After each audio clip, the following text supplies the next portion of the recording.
I said, well, I'm happy to meet with you all. So they started doing a little informal little gathering once a week, and I'll go sit there, and I just kind of sit with those and just look and talk about all the things young people talk about. I kind of sit there and giggle, and they play songs, and we talk about them. And now they've formed their own, so now every semester they get the new students and meet the older ones, and they get together on their own, set up some shows for them around town. And so now some of them are starting to go out and play live. It's just been a very rewarding experience. Now, the way I teach, I sort of combine, mostly it's about, giving them some guidance to write their own songs, share the songs, talk about it, sort of like a workshop kind of environment. But I do sort of, it's interesting to see Otis. I have my notebook out because I have evolved so that I start with a couple of musical forms that they have to follow, just so they have some kind of grounding in how to make a song, as opposed to just wide open space. So I start with the 12-bar blues, and so I was like, and because of our weather issues last week, I mean, one day a week, we had one class, we had Martin Luther King holiday, so we had a weather event last week. So this is only going to be our second class to Monday, and it's going to be 12-bar blues. And so I was taking notes from what Odie was saying. But we start with that, and I get the students to, especially the ones that don't have a musical background, and they sort of create. They have to learn to take their ideas and fit it into the form. We do something similar on the second assignment where I teach them about verses and choruses and bridges, and we listen to song examples and how those different elements work. And the second assignment is to make a song that kind of uses those elements. And then after that, the third and fourth, I let them just do whatever, and then during the semester, I'll focus on one thing or another. I'll spend a class period talking about perspective, like who's speaking to the song, what they say, if you're really in that situation. If it's not them themselves, or narrative, storytelling in songs, that'll be a lesson. And a couple of others. I'll spend a little time on musical concepts, But one of the things that I kind of draw from, and I feel like as a person who came from a more of a literary background, I guess you might say, is that, and I think a lot of young writers, not just songwriters, but young writers, there's a tendency to they have an idea of what they're trying to say, and they want to just say that idea and just directly explain everything in a story or a poem or a song. And the trick is to learn how to, describe real things, real people, real places, things you can visualize. And sometimes even without any explanation of what it's supposed to mean or how you're supposed to feel, if you use the right details, that can say more and evoke more feeling than attempting to explain it. My personal belief is because although language is a wonderful thing, it's very limiting. If you ever wake up from a dream and you try to explain it to somebody, the dream was just beautiful and weird and mysterious, and I get up in the morning and I start trying to tell it to my wife, and she's like, yeah, okay, whatever. Don't forget to get some paper towels and the sort, because when you try to recreate, sometimes it's just difficult. But so I think about that a lot, and I try to impress that upon the students because it's, and I remember when I first, in a creative writing class in graduate school with a Robert Olin Butler, who was this Pulitzer Prize winning writer, and one of the first exercises he gave us was we were sitting around a room, and he made us narrate, I don't even remember what it was, a scene that we remember or something, and you could not summarize anything. You can't even say, I went to the door. You had to say, not even I walked to the door. I placed one foot in front, you had to do that, and so much detail, it was ridiculous. It was a exaggerated exercise. But the point is, you then realize how much your brain wants to summarize and explain when the sensory, the actual world that you're living in is composed of, like, I don't know. But it was a great exercise. And a lot of songwriters now, you'll read them, they like this object writing exercise, which is a good way to, you get up every day and you think of an object that's significant and you just try to describe it, appealing to all the senses. There's all these things now that you read about that songwriters are doing to try to train their minds to do that. Now, I got a couple of songs I'm going to just use as examples. I'll read a few lyrics and that. But I have to always qualify what I'm saying. Regardless, whether I'm talking about song forms, here's a good form to use, but break it if you have to, The thing is with concrete details or descriptive writing, so many songs that I love don't have any of that. In fact, I was thinking about songs I might play this evening, and I was like, gee, this song doesn't have a lot of that either. But Dolly Parton's I Will Always Love You. I mean, she's just telling the guy, there's not a lot of concrete detail in that song. I mean, it's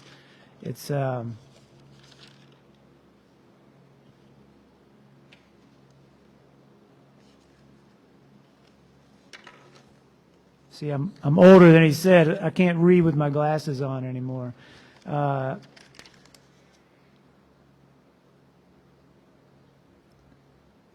If I should stay, well, I would only be in your way, and so I'll go, and yet I know I'll think of you every step of the way. I will always love you. I mean, that's not a lot of descriptive writing there, but boy, it's one of the most beautiful songs ever. Hit the Road, Jack. Don't you come back no more, no more, no more.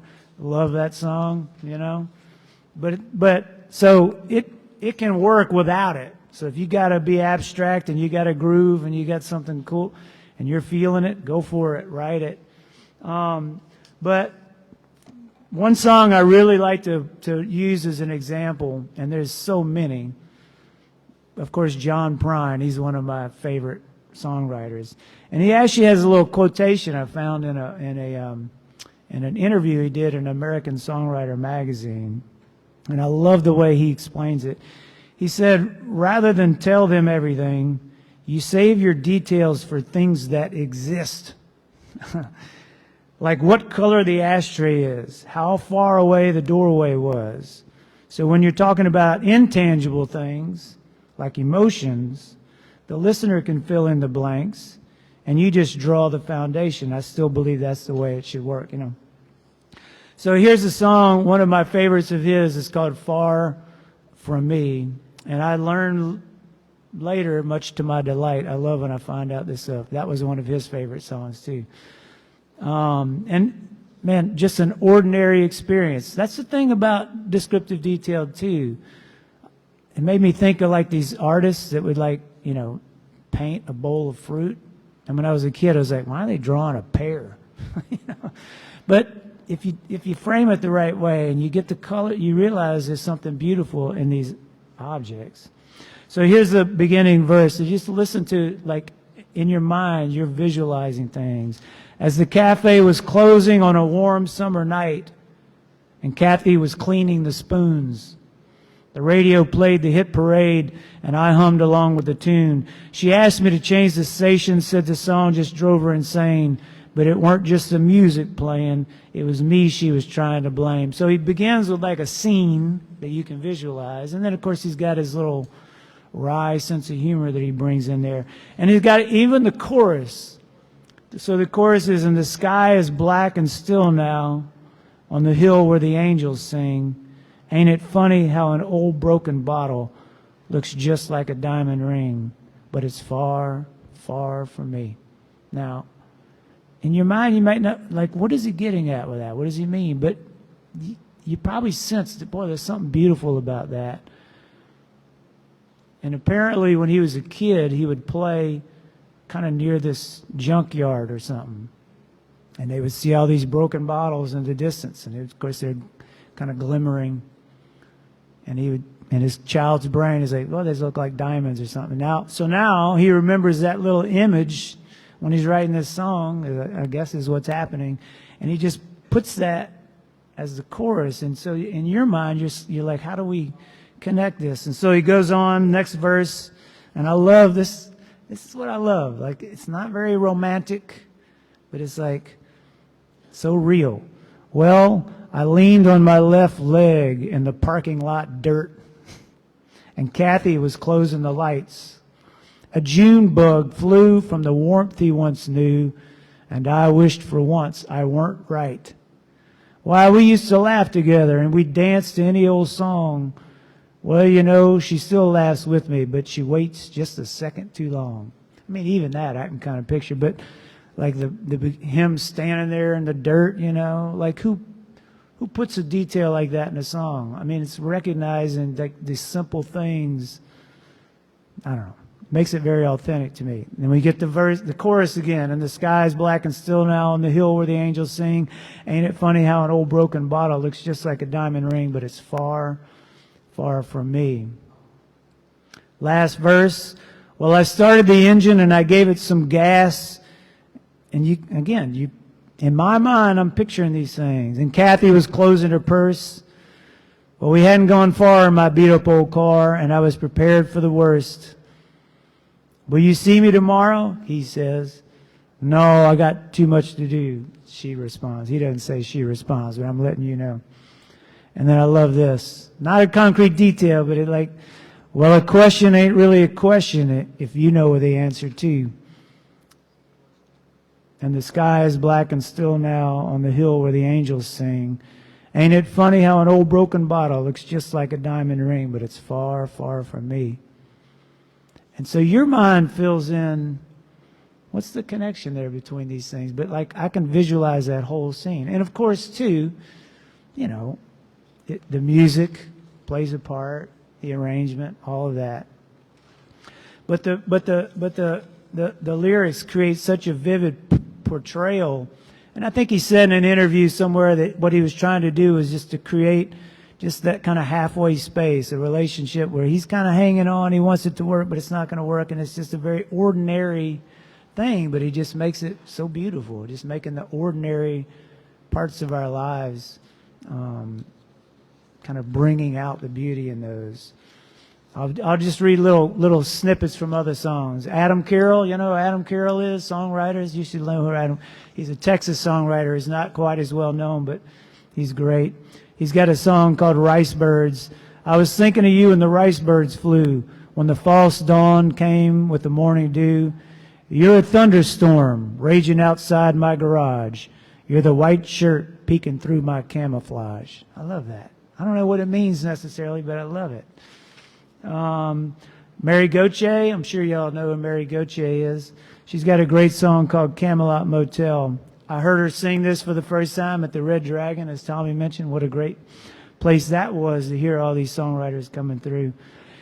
He's lying on the double bed acting self-assured, in his T-shirt and his underwear. He's barely said a word. She pours a cup of coffee, lights the day's first cigarette, picks up the phone and calls her kids from the motel kitchenette. And then there's all these different little scenes from these different characters staying at this motel. And she's got a chorus that's a little bit more grand in nature, but each of those little verses has that. Lucinda Williams, she's got a song about, well, to be delicate, self-pleasure, I suppose. She's thinking about an old love. Not a day goes by I don't think about you. You left your mark on me. Now that's, you might say, more abstract, more summary. That's the kind of thing you say. But she follows it up immediately. It's permanent, a tattoo. Pierce the skin and the blood runs through. So she comes up with an image right there, and all the way through it. One little scene after another. I'll get that in a minute. And then I'll kind of end with this song. Again, you can find this in thousands of songs, but one song I've kind of come back to recently and I've been listening to a lot, and I think it's a good illustration of this, is Robert Earl Keen's song, Feeling Good Again. So he's a hymn, or the narrator, whatever you want to, is obviously a musician out there. He's been away for a while, and he's coming back to town. Standing there on Main Street across from Mr. Blues, my faded leather jacket, my weathered brogan shoes, a chill north wind was blowing, but the spring was coming on. As I wondered to myself just how long I had been gone. So I strolled across Old Main Street, walked down a flight of stairs, stepped into the hall and saw all my friends were there. A neon sign was flashing, "Welcome, come on in. It feels so good, feeling good again." I'm just going to read, there's just a couple more. I'm going to read these. I'm almost done here. My favorite band was playing an Otis Redding song. When they sang the chorus, everybody sang along. Dan and Margarita were swaying side by side. I heard they were divorcing, but I guess they let it slide. And I wished I had some money with which to buy a round.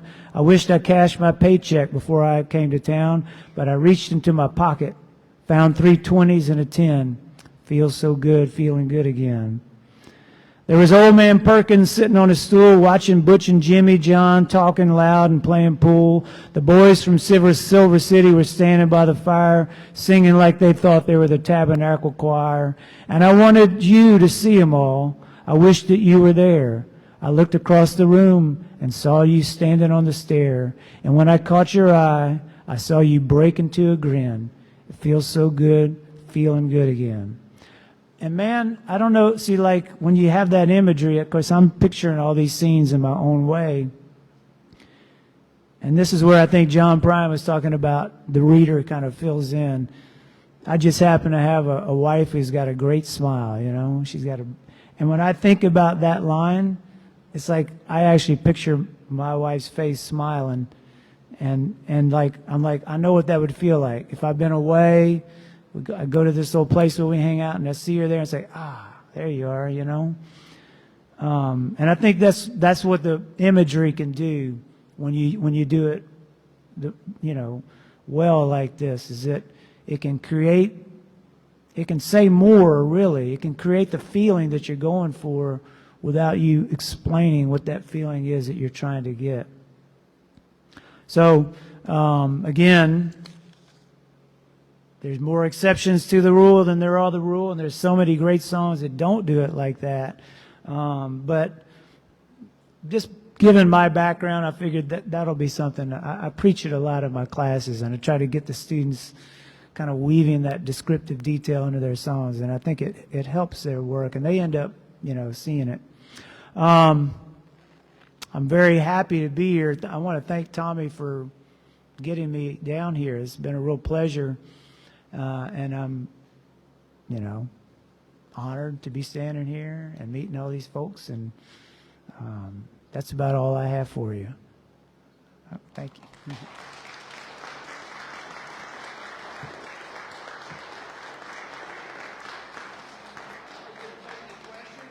Sure, I'll be happy to answer questions. Okay, I'm old and I can't stay up late, and I don't know what time you're playing tonight. I'm not sure either. I think maybe 5 or 6 or something like that. Yeah. This is going to be a tough question for you, but I would be certainly honored if you would play a song for us, steal one of these people's guitars, play one of your songs for us that you really had a hard time finishing, and then tell us the context of it and tell us at what point in that song you had the hardest time finishing and what you were thinking about as you wrote that song. Could you do that for us? Play one? Yeah. I don't even have my guitar. There's guitars. I know there are. Who walks guitar in here? Thank you so much if you'll do that. Well, one that I had a hard time finishing. Okay. Well, a little bit.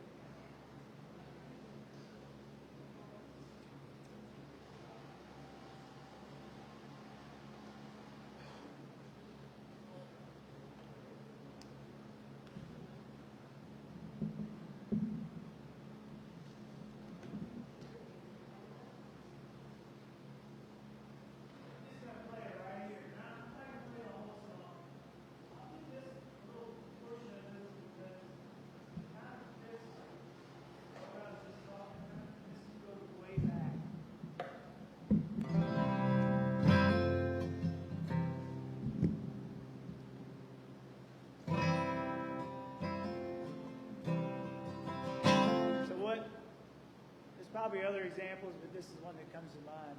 I had this song like, he works at the corner store. He's trying to make money to make all them payments. He works until closing and he opens.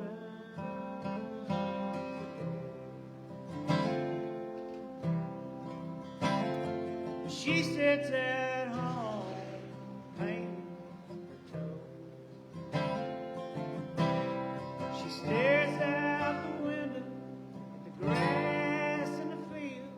She thinks about Texas and her people back there. Then I had a chorus. It was something like and I had like something weird, like, hey, he's got those some middle class blues or something like that, but I was never happy with it. And a friend of mine who's also an English teacher, he was listening to it, and I said, yeah, I don't like the chorus of that song. And this is a while after I'd written it. And he said, yeah, maybe, why don't you try one of those concrete details you're always talking about? And so I went back and I wrote it. Let's see, she draws all the curtains down tight. She sits in the kitchen light. Her heart's turned upside down. She looks to the ground. She shuts her eyes and drifts off.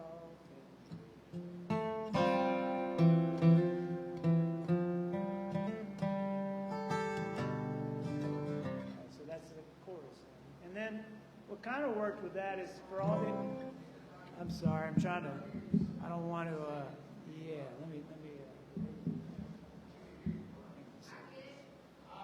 raise that up. No, oh, okay. Okay. All right, so then the next verse, of course, it's got to be bad stuff happening, or it's not really a song. Let's see, what goes next? So I'm going back and forth between him and her, and this is an old song. Let's see. Mornings are crazy, the people rush in. You one then another. They're buying that coffee, and their honey buns. The electrician comes to the kitchen door. He taps on the window, and she lets him in. He wipes off his sneakers, and she says, where on earth have you been? Well, she's got all the curtains drawn tight as they stand in the kitchen light, and her heart's turned upside down. She looks to the ground. She shuts her eyes and drifts off in dream.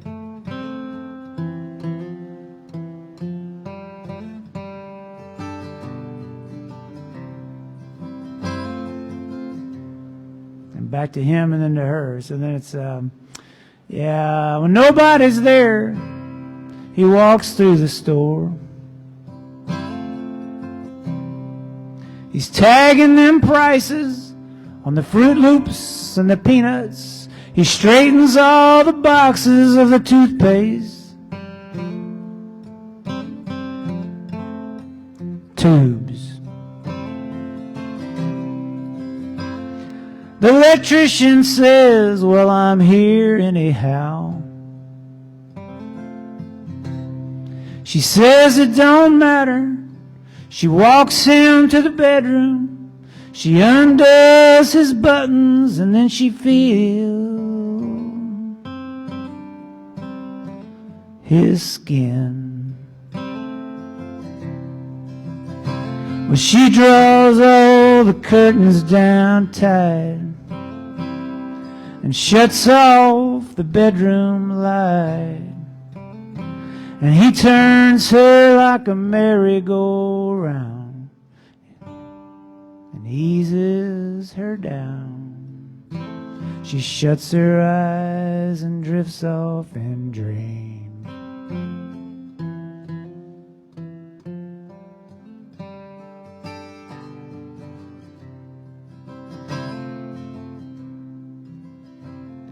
He works at the corner store. He's trying to make money to make all them payments. He works until closing, then he opens the door.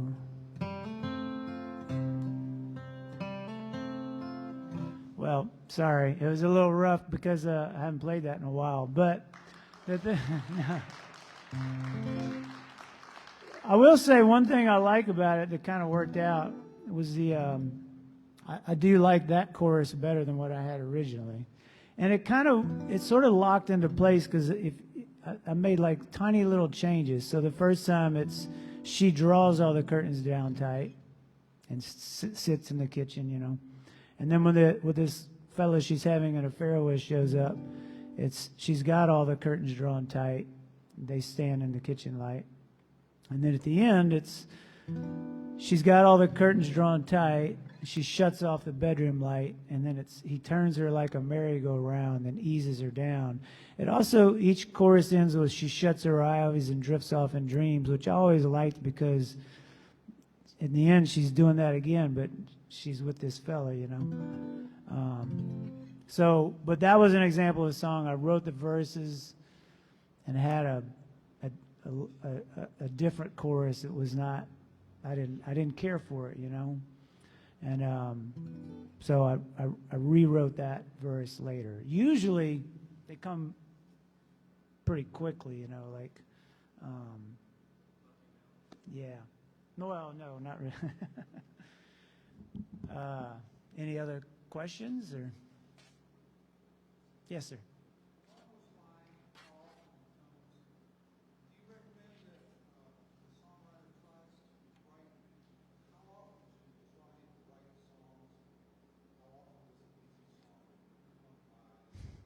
Well,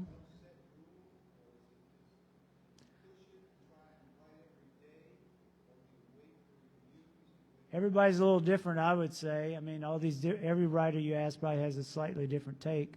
I'm sure if you're a professional songwriter, you're writing virtually every day. I teach too, and so there's a lot of. I get my guitar out and I play every day, probably. You know, every now and then something comes up. You know, there's a day or two I don't. But I'll play just about every day, and when I'm playing, I'm not just learning other people's songs, unless I just feel inspired to do that. But usually I'm just playing and kind of fishing for sounds, and if there's a word that pops into my head, I'll roll with it. If I go a long enough period when I haven't actually, sometimes something will click and I'll start writing a song, and if it feels promising, I'll work it to its completion and maybe come back the next day and kind of keep working on it. But if I do that kind of stuff and I'm not really coming up with actual songs, nothing's really developing. If I go long enough, a week or two, I'm like, do one to completion no matter what.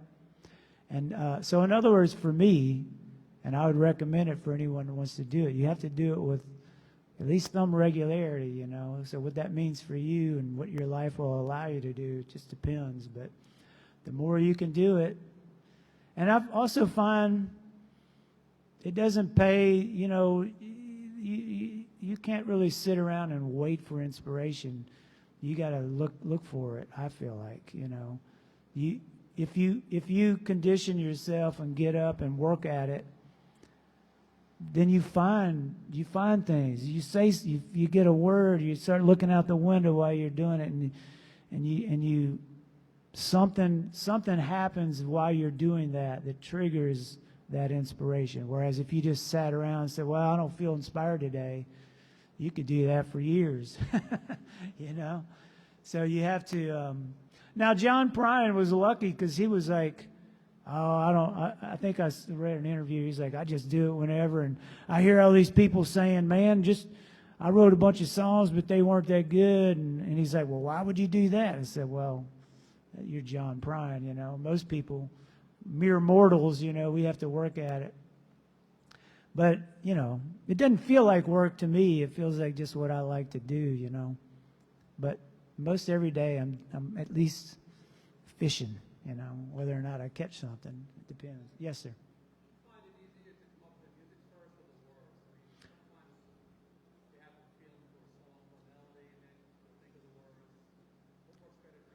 I'm usually simultaneous. I got the guitar in my hand, but you know, there'd been occasions when I was like, boy, I like that melody. I wish I had some words for it, and I struggled to find. And then if I can get lucky and find lyrics that kind of fit in that groove, then I roll with it. And there are times, you know, once or twice, like I know a lot of these. See, I'm not a great hook writer, kind of songwriter, like a commercial. I don't think that's my forte, or I haven't really worked hard at it, you know, or maybe whatever. But I have lately, like if I find something that sounds like it'd be a good title or a good line, I'll try to preserve that and try to, like at the end of my songwriting class last semester, I was trying to tell the students, you know, this is something that those of you who are into it, you know, but you have to, it is more difficult than you realize. You have to work at it. But on the other hand, you kind of have to let it happen too. Like if your brain gets too involved, like I gotta make this song, you'll screw it up. You know, sometimes you just gotta let the song be what it wants to be. And I just threw out. I said the hardest part is learning how to let it be easy. And then I was like, And so then I recently wrote a little song based on that. So sometimes I do that. But a lot of times for me, it's just the guitar is in my hand as I'm coming up with the words, and it's a simultaneous kind of thing. I don't even play golf. You don't want to see me play golf. So I don't know. Yeah, okay. Anything else? All right, well, if you're there this evening, I promise I'll perform better than I just did. I was just kind of caught off. I haven't played that song in years. That was actually, when I was first getting started with songwriting, I had a group called Flatbed Honeymoon, and that was one of our tunes. But actually, weirdly enough, Verlin Thompson, who couldn't be here because of the weather, one year he came in out of the blue, and he mentioned that, yeah, that song, The Electrician. I was like, oh, wow. And it kind of made me think maybe I should go back to that one, but... Oh, well. Thank you, Mary Alice. You're welcome. Thank you. You're welcome. Thank you. Yeah, really.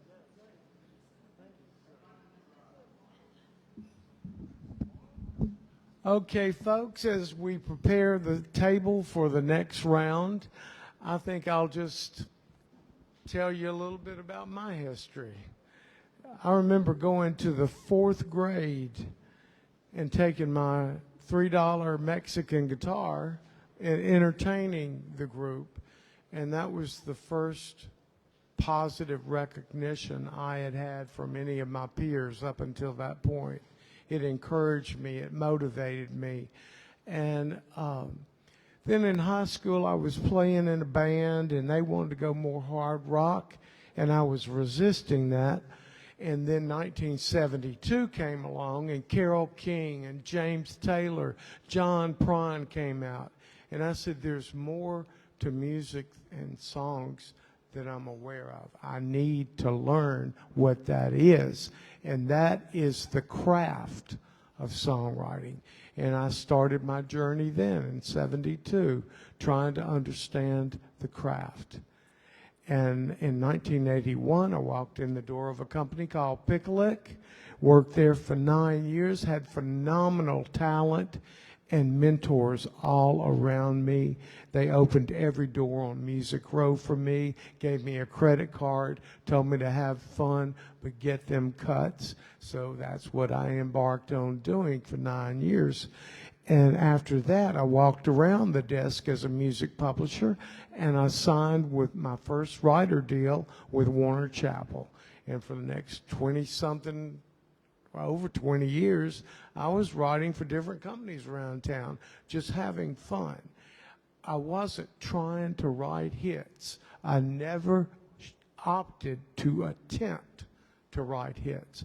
My goal of who I was writing with was to write a better song than I wrote yesterday.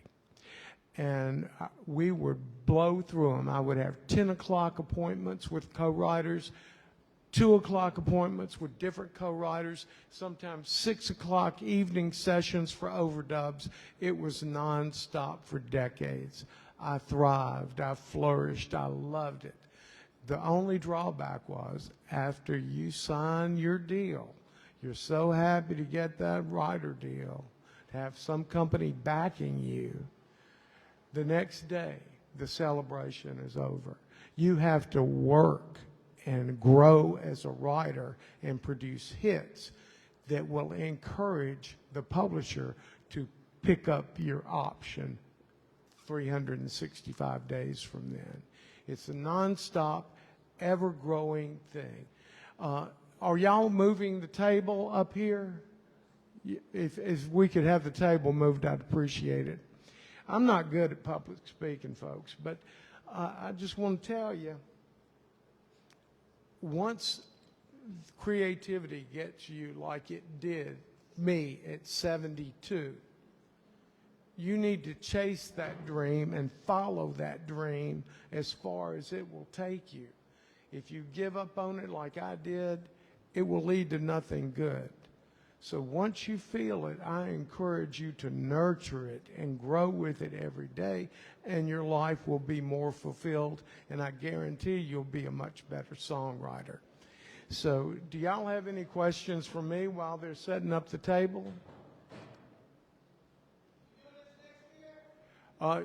You might need to come closer. I'm deaf in one ear and can't hear out of the other.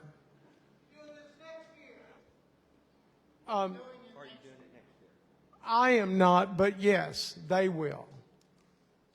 Thank you, I am. Tommy. No, Huh? Ken. Ken. Nice. Good to see I you. just want to know if we're doing this next year. Yeah, well, they will be, I won't be. What? Just two. Any other questions?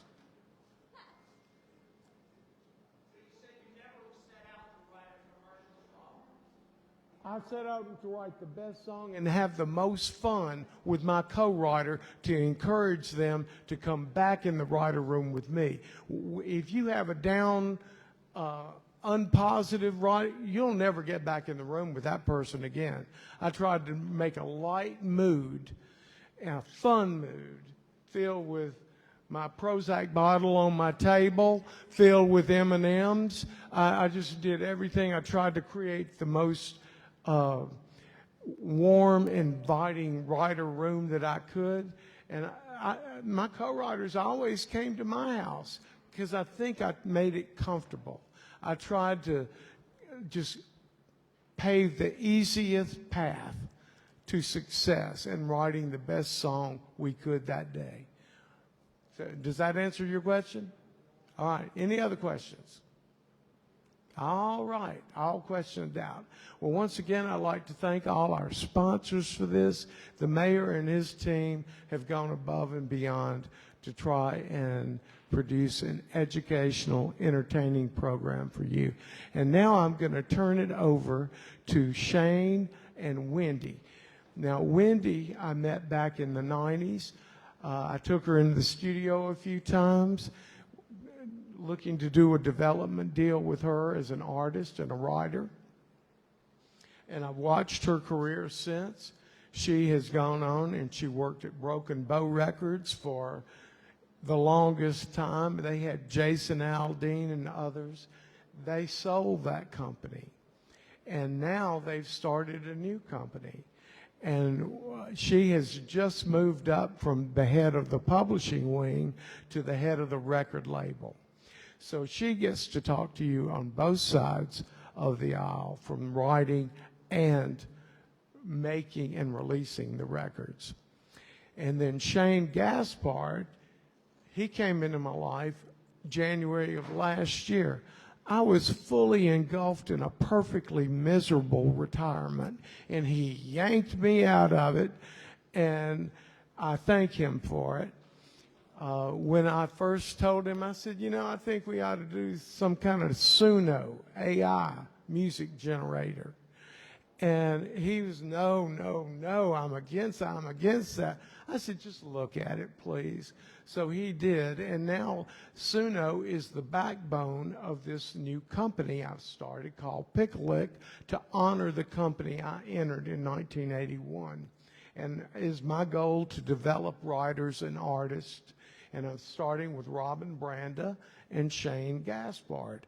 Well, Shane is here, Wendy is here, and they're going to tell you about the use of Suno in creating demos. When I was on the road, we would pay $800, maybe $800 a song for a demo. And when you, like Shane has already written 57 songs this year. We don't want to demo all of them, but let's say we did. 57 times 800 is a lot of money. So this cuts down on your overhead and also gives you new skills that you can improve on that will improve your demos to make them more appropriate for the Nashville market, or I guess any market that you want. But I'm going to, are y'all ready over here? Okay. I introduce Shane Gaspard and Wendy Buckner. Thank you. Now I gotta sing tonight, so I'm not gonna talk too loud, okay? I'm trying to preserve my voice, or too long. So like Tommy was saying, I'll reiterate, I was very reluctant to use Suno when I first started. Now, not to make it too personal, but at the time I was going through a health crisis. I couldn't sing, I could barely breathe. So Tommy introduced this to me to help me as a tool while I had a disability. So there are some advantages, but at the same time, the craft is not in this tool, okay? Like Tommy and all the other writers will tell you, the craft comes from getting up, practicing, writing, learning, and doing it over and over and over. Do your music and do your lyric. And then you can use this as a tool if you have a problem playing a guitar or playing drums, or you don't have a drummer or a guitar player, or if you were like me in any kind of case where you didn't have any way to sing or speak. So I used it. And again, I'll say I was very reluctant. And we're going to talk about some things today. The basics things I want to talk about is how to use it, and we'll go through examples and stuff. And Wendy's going to go through some of the technicalities on the legal and stuff like that. What protects you? You should be afraid. Okay, it's new technology. You should be afraid. And my suggestion to you is to contact a music row attorney, or find out more information on what you can and cannot do, and what you will and could lose by using any of these programs. And this is not just Suno. This can be ChatGPT or any AI program. I'll tell you, I went to school to be a computer engineer. Any software you use has a digital fingerprint. And if you think you're smart and you can get past this, think again. A digital fingerprint means it will go through every single platform. Telephone, it can be Mac, it could be Windows, it doesn't matter. As soon as you use a digital fingerprint, it transfers itself over to any program. And there's a thing called sniffer. A sniffer is a internet, pretty much an AI program that identifies these things. So if you go on ChatGPT and you need to try to figure out a line for your song, that line can be researched. And don't think that people aren't going to be looking for these things. So if you're writing lyric, I would suggest writing your lyric and doing it the old-fashioned way. I use Master Writer. It's another digital program, but it can help you find rhymes and stuff like that to the words you're looking for. And these things are good too. There can be a question on that. There's a lot of questions, more questions than I have answers for, so I would seriously suggest talking to someone in legal to figure out what you can and cannot get by with. But it's the same thing with music. If you play an instrument or you don't play an instrument, which is legal. I've been around for a while, and there are drum machines and software programs out there that I know a lot of session players use to combine with regular instruments to give it an extra layer for a better sound. So how much you create is what you're responsible for. So everything we're going to go over today, even the stuff that I have done with Tommy, we work on this. You can ask Robin right here, and he's a machine when it comes to writing. This man is brilliant, and I write with him. And we work before we use this program. We use the program simply as tracks to help us hear a song in a specific style or a specific way. And it can help you. Maybe you're trying to get a pop sound, or you wrote a country song, but now you want to make it a rock song or a jazz song, or you want to experiment. Can it go that way? Can it be a female song, a male song, a duet? With this program or any other AI program, you have these opportunities to do this. Now the question goes back, what can and cannot be used? And I don't have that answer for you. I'd say you look it up. We'll probably talk over it a few times. But anyway, this program that I am using now, this is called Suno. There are 3 layers of Suno. There's a free layer, a middle layer, and a premium layer. If you use the free layer, you can get by with a few things, but you lose all publishing and all copyright, just so you know. And it's in their contract. So if you're planning on using Suno and you're just wanting to write and casually do things at your house and impress your friends, go ahead and do it. It's fun. But if you're not, there are other stipulations. The middle, it protects you somewhat. I have premium, just so I'm protected. How much am I protected? I don't know. And that's what we're going to discuss today. And it's still a debate going on in Nashville. They're still researching and talking about it. I know Warner Chappell had merged with Suno. So there's got to be some good things coming out of this. And what we won't know, it's a new development. And if you look back at where it all starts, is it used to be analog. And then when digital came out, I remember everybody was frantic just on digital itself. And then CDs came out. And there was another question. And then we went to streaming. I remember a time, if y'all are old enough, you remember a time when it got crazy. How are they going to make their money? How are artists going to collect their fees? As writers, as a professional writer, you're doing this to get paid. How do you get paid when it's streaming? And we got through that lump. And now there are streaming platforms all over, and artists can make money easier because they found a way, hey, we can collect it easier because we have a digital footprint. That digital fingerprint I was telling you about. They can sniff it out. It doesn't matter which platform it is. They know what you can and cannot do. So this is Suno. This is my premium edition. And there's a home, and then you have a create page. This is new to Suno, and it is called Suno Studio. I don't use it, but you can sing right onto this and then say, give me a guitar, a rock guitar, a country guitar, and it will follow you. And you can keep creating tracks, and you can create your own tracks. So if you need a drummer and you can play guitar and sing, then play guitar and sing and use it. And then you can use your voice.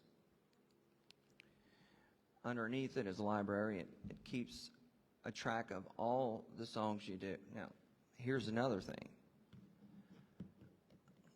I learned from early on using this program, it doesn't matter how many times you delete it, it ain't gone. They still have it. So if you say, I wrote that song, you better hope you wrote that song, because you can't delete it. You just take it out of your library, but it's still in your history. So they have everything you've done. And when you do your copyright, you have to include what you've done and what any of these programs have done, whether it's ChatGPT or Suno or any other. There's so many I can't even keep up with them. So there's the library of the songs that I work on. And what I do is after we write the song, I'll run them through and we'll listen. Sometimes if you record playing a guitar and singing, you'll hear something that you haven't heard before. So you can go back and edit and change the words, but it's your work. You can get sucked in very easy when you go to this create page. You can just put any lyric in there. You can write onto this program. That's handy. But it can also generate for you. I would not suggest to do that. Not even one word. That's me as being a writer, old school. Yeah, not even one word. It's not yours. You didn't write it. You won't get paid for it.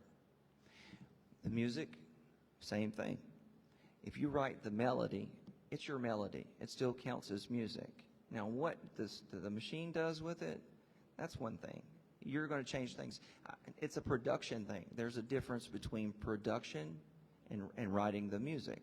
If I go into a studio, which I have my own studio, so if I go in my studio and I'm recording any one of you, you come in with an idea of a song and we listen to it. We're like, I don't really care for that. Any advice? And we'll change it. That cost you. But you didn't change your melody. You didn't change your lyric. It's still yours. We just changed the production on it.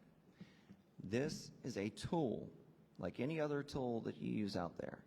Use it as a tool. How safe you are, we don't know yet. Anyway, Wendy, you had a really good idea earlier. Do you want to introduce yourself and explain a little bit about yourself?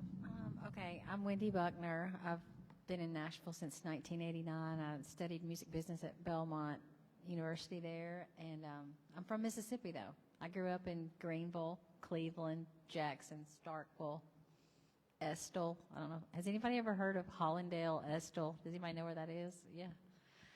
Tiny little town. But I've worked in the industry in a lot of different capacities. I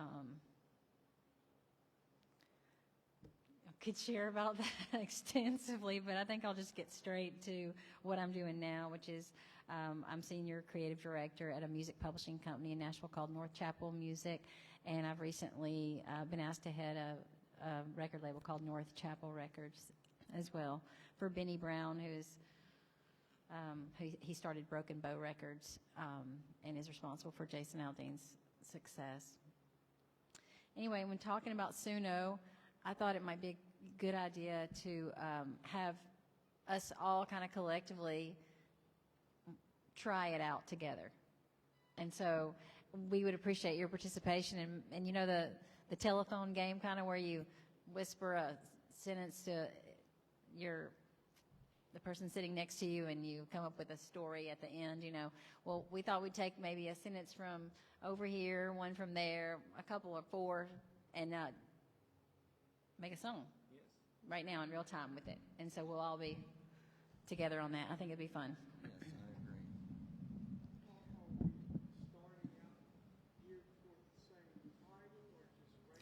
We're just going to do random. We're not going to try to make it make sense, or we're not writing professional, okay? We're writing for fun. Yes. We are going to do this for fun. I think if we can pass the mic around and just somebody give a sentence or a line, just any line you think of, and we'll type it out. And then we'll choose what style we want it, and we'll see what it does. It's an exercise. Okay, Shane, we was talking last night, and I thought of an idea of like a hot beer and cold pizza. Remember that? Hot beer and cold pizza. So that's my line. Let's start it with that. Let's say I ordered some hot beer. Hot beer and cold pizza. Oh, say it's hold on. My brain only works a little bit.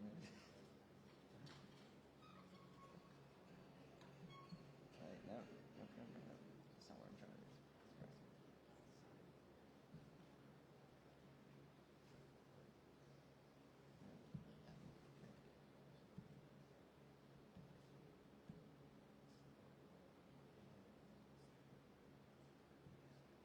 Wait, I'm not going to say I ordered some hot beer and cold pizza. I'm going to start it out with hot beer, cold pizza. That sounds a lot better.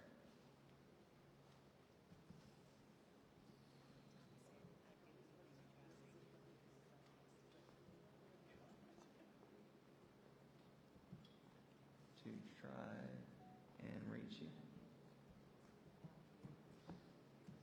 And you can say, if we were in a writing session, we're actually writing a song, okay? Has your phone died?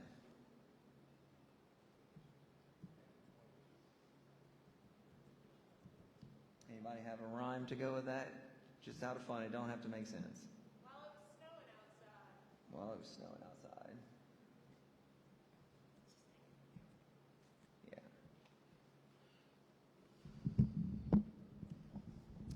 Make sure I spell it. And I'll tell you, these programs, if you spell the wrong word, it will say it. Come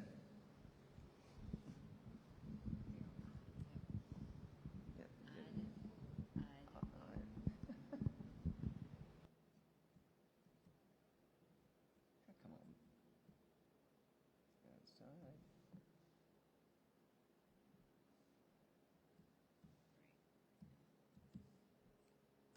All right.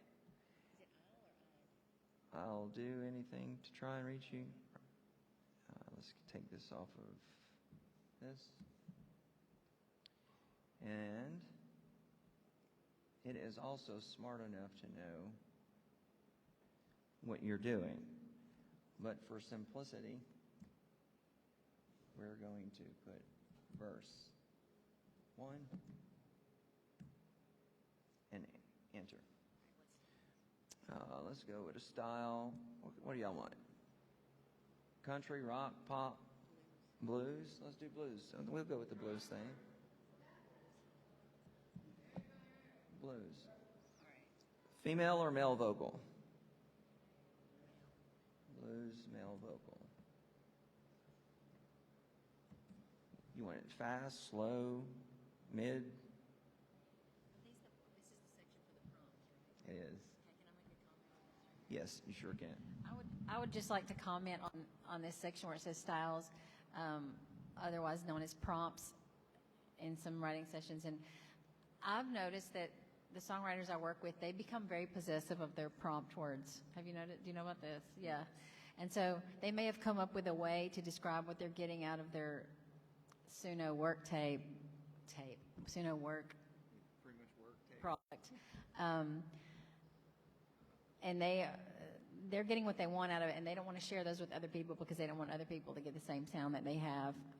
But they're getting really wild with their prompts. I mean, very specific, strange things. I mean, they might say, I'm just going to throw something out there. They might say green grass, tan leather. I mean, I don't know. I'm just saying they will come up with a very specific way to describe a bass line or a vocal or Let's do that. Let's do smoky barroom voice.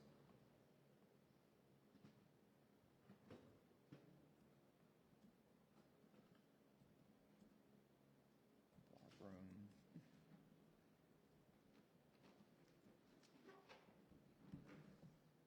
All right, and let's do rock drums. You can play with this all day long. It's so much to do. We're going to go from here, and we're going to create it just to keep it simple. Now it don't have a chorus. It may create a chorus. It may not. all you do is push create. You just push create. And it's listing its title as hot beer and cold pizza.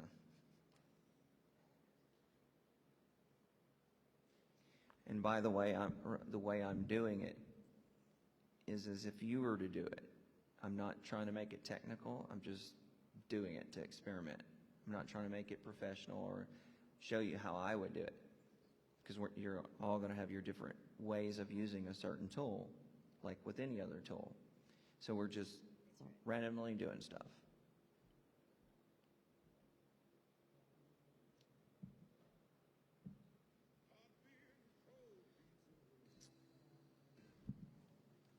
How about, since we don't have the mic hookup to it, Has your phone died? let's see where's the speakers on this thing.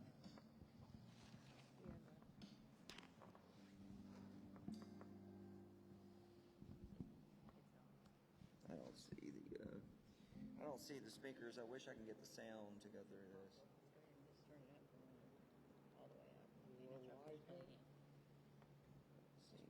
I think the speakers are there. Do you have Bluetooth? I do. Go to your Bluetooth.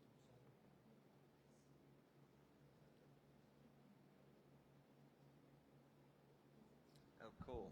Yeah, I forgot, Larry. I can Bluetooth to your studio live. I'll tell you what I just heard was pretty cool. Hey, do I get to claim all of you as writers? We could have written a song here.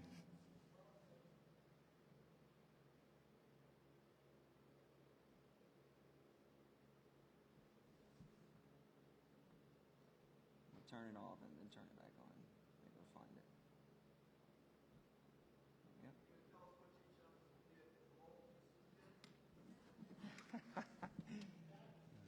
Hey, remember I said Music Row attorney.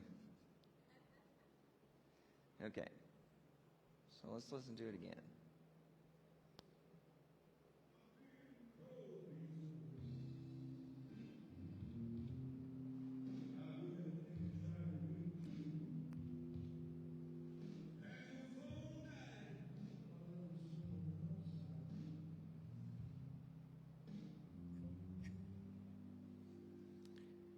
Pretty neat trick. Now, Who has experienced that for the first time today? how many of you have experienced this for the first time today, like used any or haven't used any AI program at all? Not very many, huh? So, yeah, what do y'all think about it? And it is easy, but it's like a temptation. So now, I know this thing is wanting a feedback because I'm not talking loud. Now you want to see what you can do. You can keep writing in this and keep creating stuff. Well, you're writing, it's yours. It's your lyric. But the music isn't yours. So when you file your copyright, you have to include that or you lose your copyright completely and you're not getting it back. So let's do it again and sing our own melody. Yeah. Then we are responsible for the Right. If we do our own melody in this thing, I'm going to do it from my phone. I'm not going to try to sing this good, okay? Right. Hot beer and cold pizza. I'll do anything to try and reach you. Has your phone died while it was snowing outside? not good.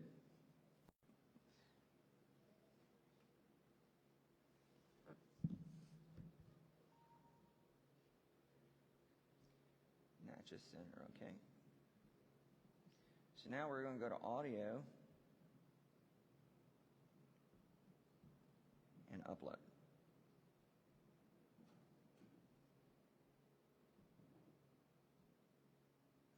And what I'm doing is taking, even though I just did that really rough and horrible, I'm taking my melody and putting it in there.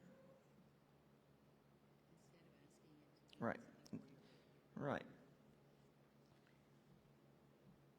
And I'm going to do it as a cover because I'm covering something that I'm doing. It'll upload.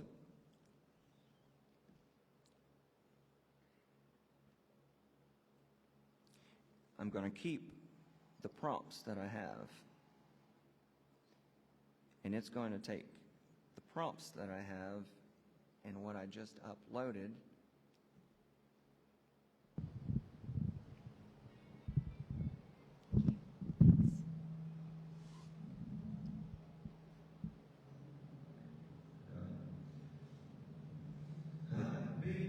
that's me. And now we're going to create it from there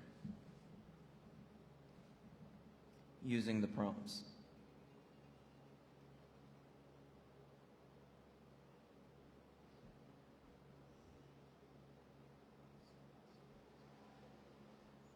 It gives you 2 versions every time. Now, if you do the premium, you get 10,000 credits. Every time you do this, you use 10 credits. It takes about 3,000 credits to get a song right. Okay? So you can always buy more credits. They're making their money off of you, trust me.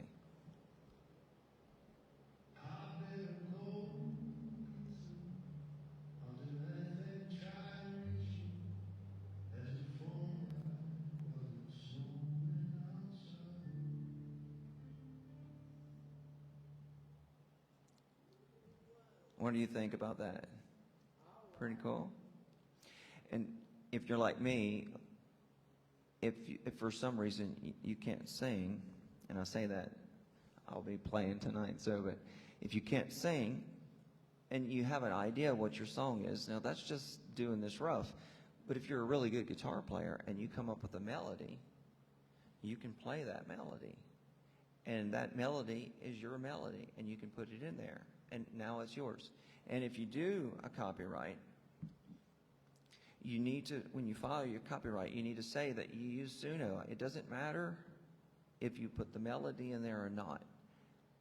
Protect yourself. You need to put, you use Suno and your music and your lyric. It gives you the options now to use what digital program you're using. From what I understand, is that if you do not include these things, you lose your copyright. It's no longer yours. You lose your copyright. If you do not include, you used a program to assist you. If you use the program and you include it, you can keep your copyright. Now, what does that mean about your publishing? I don't know. Can you expound on that? I'm not an attorney, but I do know that there are organizations that are in litigation and fighting for these things to become more clear for all of us. Right, and that's because there's a lot of people, and Robin, you've experienced this.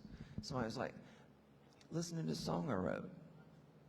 I just typed a bunch of words in there and hit it, or I didn't even type it. I didn't even come up with the lyric. I let the program come up with the lyric. Guess who gets paid? Nobody. To the best of my knowledge, if you're just using it to make a work tape, you're not having to enter in Suno. Just if you're using Suno to generate a lyric or a melody that you're not coming up with on your own. Is that more clear? So if you're writing the words and you use that to come up with the melody, but you don't use the melody, you just want to get an idea what it might sound like with a melody. No. Once you change that melody, it's still yours. If you're writing the melody's yours. Yeah. It doesn't matter about the production. Right, because it would be like me going into your studio and you're like, well, I have a different style. I play with tons of musicians around here. And each musician I play with has their own unique way of playing. And if I bring them into the studio and they record and they play it differently than I played it, but the same melody, it's still my song. They just played it differently. I can't answer all the legal questions on this. You would have to get with a music row attorney. I would suggest that. I don't think that anyone can answer all Right. the legal questions on this because it's new, it's developing. But it is a fun thing. So let's do one more thing. Let's change this into another style. So this is what I was talking about as a tool. You write your song, you write your lyric, you write your melody, you pick up your guitar, you play, you put it in. Or you have tracks already. I've taken full-blown studio tracks and just got a new perspective of it, or hear a different style. So we don't want it to be blues anymore. We want it to be country. Let's do country. Just take out the word blues. We'll take out blues and put country. Yeah. And let's see what happens. You'll be surprised.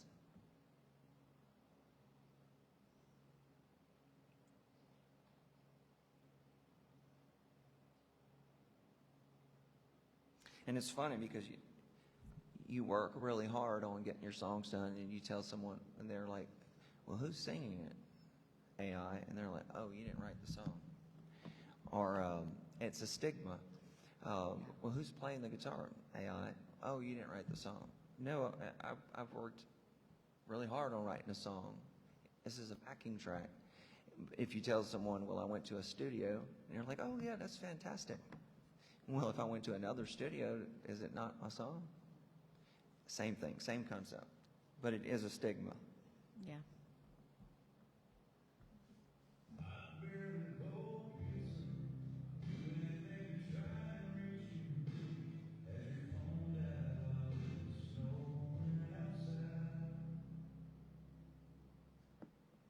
Again, a different perspective. So if you were a producer and someone came into your studio and they're like, well, I like the song, but I wish I had a pop version of it. What's going to happen? They're going to have to retrack everything as a pop version.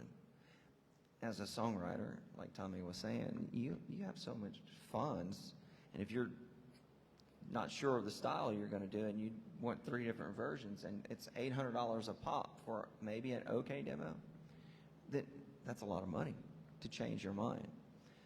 This is pre-production, is how I look at it. You get it where you think you want it and then go from there. It's your song. It's still yours. If you claim,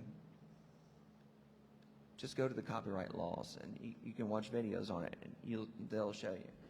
Let's make this a female vocal. What if I wanted a female to sing it?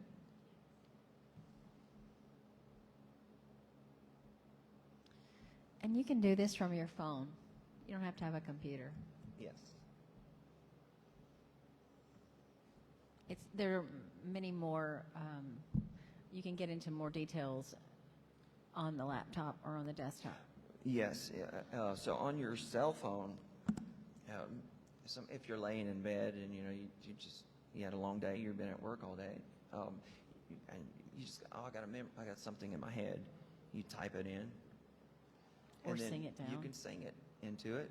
And what I like to do is I use MasterWriter. I'm just going to pull it up for a second.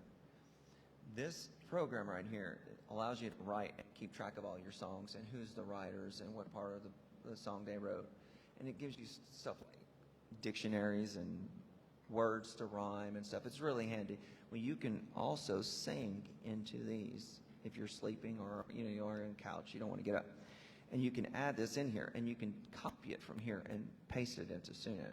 So there are all kinds of ways of doing it. Let's see what our female version sounds like, if it does it right. And there's no guarantee on this thing. You're rolling the dice every time you do this. So if you really want a good sounding demo, it's still going to require a lot of work. I'm not trying to discourage you. I'm just being honest with you.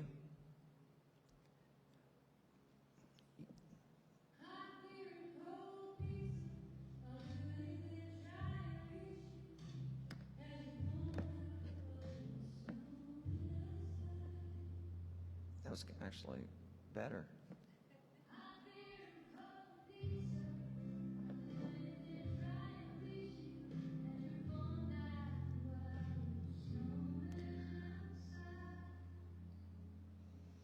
Worth noting that it can glitch. Yeah, seen that? Yeah, it can glitch. You can get the word wrong or the Right, and if you spell the word wrong and you've gone through the whole song, you put it in and you accidentally had a typo. Sure.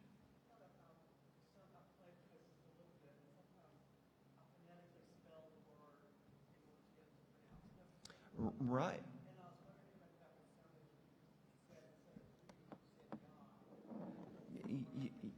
There's a lot of things you can do to Try changing manipulate that it. one. Yeah, we'll do that. So try we'll go changing you to ya. You to da? Ya. Meet ya. Meet ya? Like Meet ya. I'm trying to Reach reach ya. ya. Right. If you see what happens with that. right, and you see, we were just doing this where we're just playing around, but you're right, and it's going to change. There's a way to prevent it, but it doesn't prevent it too much. Again, you're rolling dice every time you do this button. That's where they get you.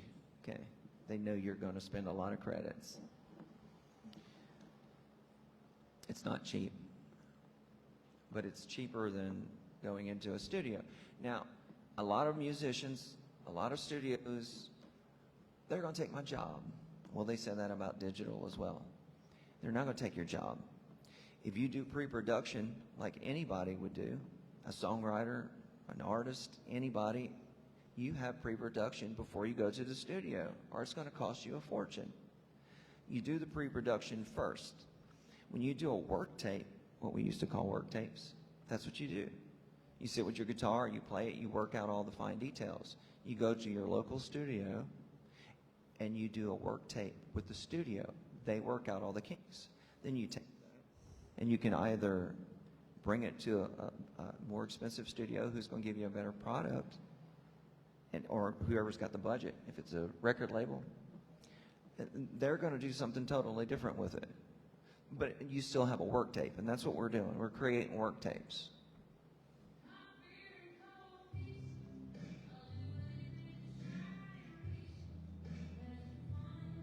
Good call.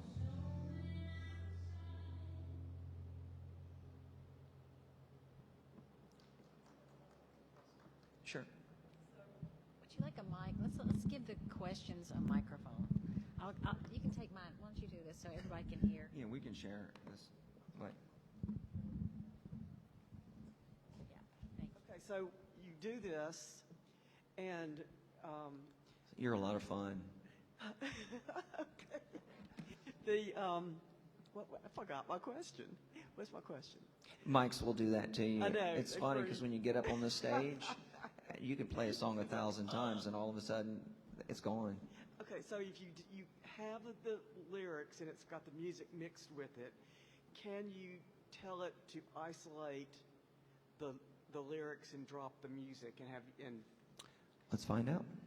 because when I was trying to I used this for the first time to do the Facebook ad for this event, and it was real frustrating because I'd get a read that I liked or the singing that I liked, but I didn't like the music, but then I couldn't get the voiceover and the music separated. Now, I know a way we can do it, but we'll try it like this first with prompts. I use this program, but I don't use everything on it. I usually stick around with throwing the dice. And I take that chance because sometimes you hear something different, and it can inspire you to do something different with something else. Just like if you had a couple of people playing with you, they're going to choose something different.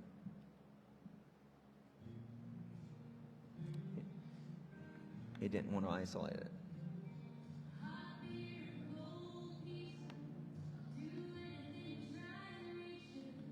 That's pretty good.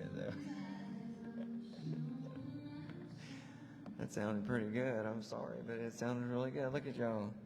They say you wrote a song. Now, the way we can do this, sure. You have a question, Greg? Oh, I do. So, bye-bye Bob Dylan, John Prine. So I can write 4-chord melody. So I put down a 4-chord melody, and I turn this thing loose. Can you get it closer to And you? it writes me a hit song, and I turn it over to you, and you give it to your record producers, and they say, oh, yeah, this is a hit, and they put it on the radio. I get paid for the music. I don't get paid for the lyrics. Is that the future of the music business? That's what we are here to discuss. This is what everybody is stumbling on. As a songwriter, you have two parts of a song. That is melody and lyric. You either write them both or you write them with a partner, and one of you is getting the other. But you're still, you can claim, as a writer, I think it's etiquette that if someone's in the room with you, you say, hey, you want to write the song with me, and you help each other out. So you're going to split the song. And it's not, I wrote the melody and you wrote the lyric. No, it's our song. We wrote it together. If you write the lyric and you didn't write the melody like we're just doing, you can claim the lyric, but you can't claim the melody. So in your copyright, you have to list this to keep your copyright, which means you keep the entire song, but you still don't get paid for the music. It's from what I understand. Now, I can be corrected, okay? I said again, you will have to contact someone who's in the legal department, but I'm trying to help you out. Right. Can you imagine how many melodies a person could churn out and let this thing create the lyrics for it and turn those over to these publishers? Yeah. And why would you even need someone to write lyrics? Because this thing seemingly can write far better lyrics than we could come up with in the first place. It's called human. We'll never take the human out of us. You guys are going to come here tonight, I guarantee you, to come watch us perform. AI can't perform live. It can play you something perfect, but it's missing that fine detail, the soul and the emotion, the work. How many lines of that song would you have to write before you could take credit for the parts of the words? So, well, you guys have been writing this lines. These are yours. oh, yeah, but let's say we just wrote that verse and we let it write the rest of the verses. Could we? And there's only 4 verses. Could we take 25% of the verse publishing rights? If I were you, as a writer, I'm not going to do it. I wouldn't do it at all. Not even one word. Not even the or a. Again, it's called a digital fingerprint, and it will sniff you out. You can't hide from this. This isn't paper and pencil. Everything you do digital, yes.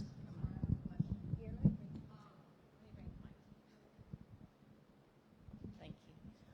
I use Suno, and I have a lot of friends that are some of the top producers on Suno, and my question is, a lot of them are doing their music fully AI, fully digitalized. Well, can you talk in the mic? I'm closer. Okay. I can't hear you. Sorry. I use Suno. I have a lot of friends that are some of the top creators on Suno, and here's my question. A lot of them are fully producing their music fully through AI, lyrics, the tones, everything. They'll take that music to go on the new AI charts to try to reach the AI charts. They're also taking their music, downloading it onto like Bandcamp, and then selling their music because people will hear it and then pay for each download. So my question is, you have true artists that are actually writing their music and producing their music like the ones here. Then you have the new age that's using everything fully AI. How do these two worlds merge, or do they even? Well, as you can see on this page, Thank you. there are people who just only use AI, and they chart. I mean, they're up in the number ones and stuff, and they're making money off of it. But can they sell a record? I don't know. I really can't answer that for you. But those who are writing out there, you're a writer. And that's what this is about, this whole seminar. The seminar is about you writing and why you should write your things, your lyric and your melody. You can have this computer do anything you want for you. I'm not going to tell you it's not going to do it. You can see the charts. People do it. They put it on Facebook. They put it on YouTube. They're making money off of this. So I guess you're probably asking the same question we're all asking. Is it fair? Something that I want to bring up here is, and I'm kind of interjecting, Sure, but absolutely. is that I've become aware that AI is using copywritten material to train itself. Okay, so I'm kind of gonna, I kind of had some things I was going to say, but I just want to skip straight to this because I mean this really is the crux of it all to me. And all these things that we're talking about today, I think this is what's the most important thing is for us to be in discussion about it. We need to talk to people about it and educate ourselves. And can I get the lights up just a little bit, please?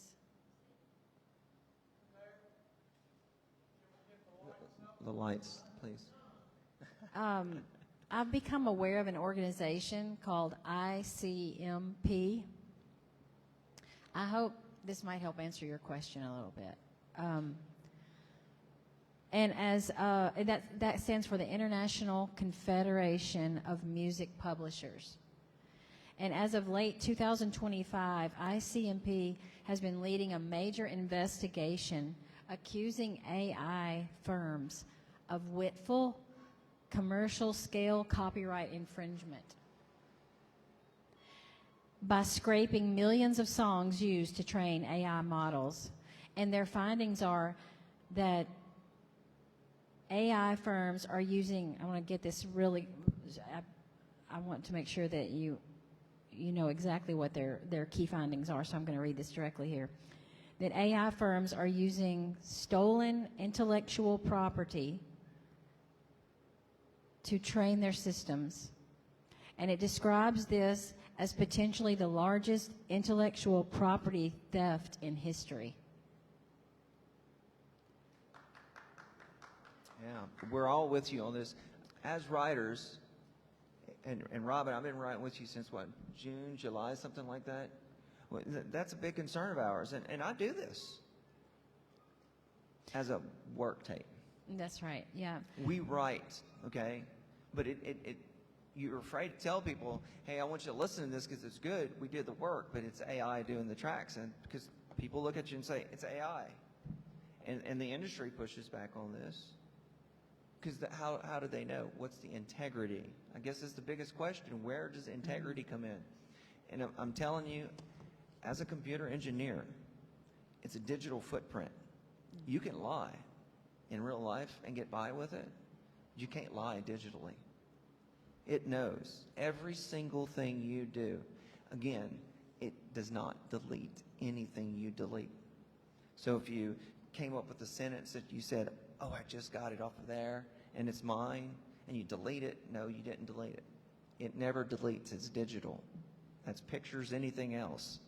So if you put a picture on the internet, it's always there. So back to this, the ICMP is defending the value of songs and protecting the copyright so that the creators are compensated for their work in this new digital age. And that's kind of what this all boils down to as far as songwriters are concerned. And in my experience in Nashville, in the music industry, we understand that AI is inevitable. But there's an ongoing debate over its proper role in the industry. We really want to find the safeguards to protect the creators' rights, ultimately. Let's see, there's a couple other things I wanted to mention.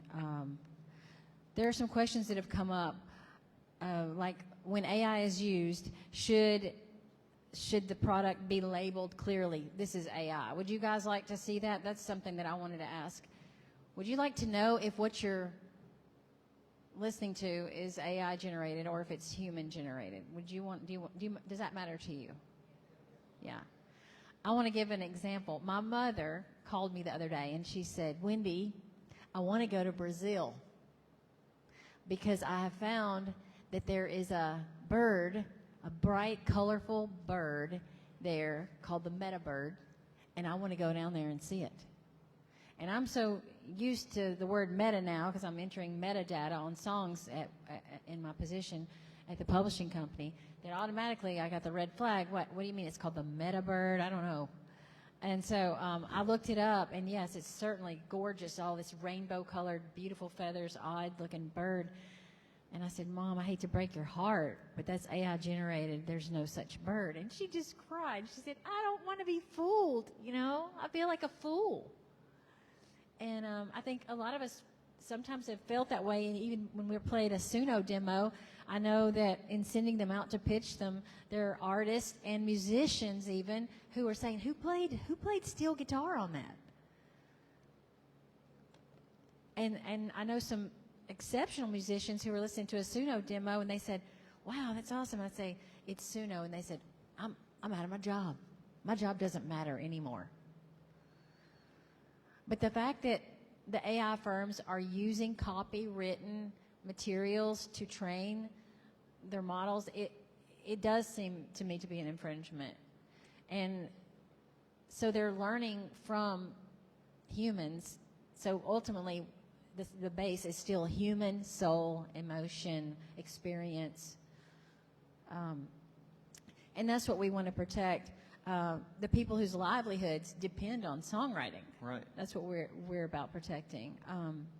And the publishing companies and the record labels, imagine, I'm not a record label, I'm not a publishing company, but I can imagine the disappointment if they recorded a song that was AI generated and someone lied to them and said, I wrote the song, and they turn in an AI generated, I know there's some fail safes now that are in guard, but I'm sure this happened. And they go and they get an artist to record the song, and all of a sudden, you can't get paid. Now what? Whose integrity got lost? And who's getting the biggest embarrassment? Is it the artist? Is it the songwriter who claimed to be a songwriter? Is it the publishing company? Is it the record label? It's hard because I sent a song the other day over to one of the PROs. Are y'all familiar with the performance rights organizations? It's the PRO. I really would like to make sure everybody knows that. So before we leave here today, please remind me. We need to talk about that. But I sent her a song, one of the heads of the PROs, and I said, listen to this song. I think it's a great song. I said, this girl wrote it, and she wrote back to me, I love her voice. And it was a work tape on Suno. And the feeling I had when she said, I love her voice, knowing that I was going to have to say, oh, that's not her.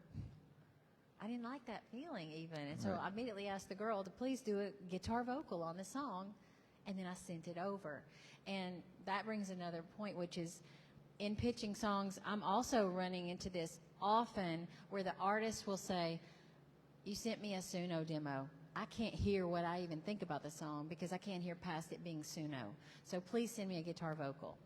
And so now I've got 16 writers at my publishing company, and when they turn in a Suno work tape to me, I'm asking them to go ahead and do the guitar vocal as well. And I'm using my own discretion to decide if I want to pitch the guitar vocal or the Suno, and more often than not, I'm pitching the guitar vocal. And I'm receiving good feedback on that because it's in my experience, and tell me what you guys think, but does this resonate with you?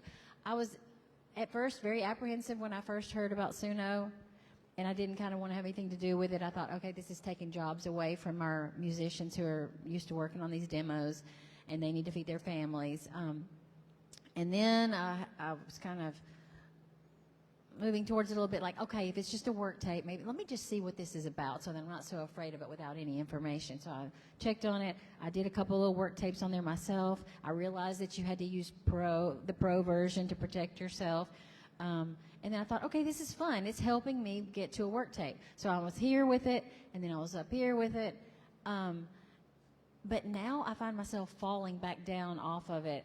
I'm not really finding myself okay with it more and more. It is exciting to do your work tapes on there. I will give you that. But In closing, before we take maybe some more questions, I just wanted to say that in Nashville, we are used to adapting. We've gone from analog to digital. We've gone from CDs to streaming, and we will adapt because the great songs still matter. And that's where we're creating those from human souls, human experiences. And AI might change the tools that we use, but it shouldn't change the heart behind the songs. So as long as we protect the writers and protect the ownership and authenticity, Music City will keep doing what it's been doing all along, which is telling stories that machines simply cannot live and have not lived. So there's a lot of gray area. I think this is going to be open for debate for a long time. It will be. And I really want to hear from you, though. Could I just stand up and maybe if you just, please don't be embarrassed, just raise your hand a little bit. Let me come around and see what questions we have, because it's information for me to try to find these answers myself, because we don't know. We don't know. And I appreciate you being willing to have a conversation. Yeah.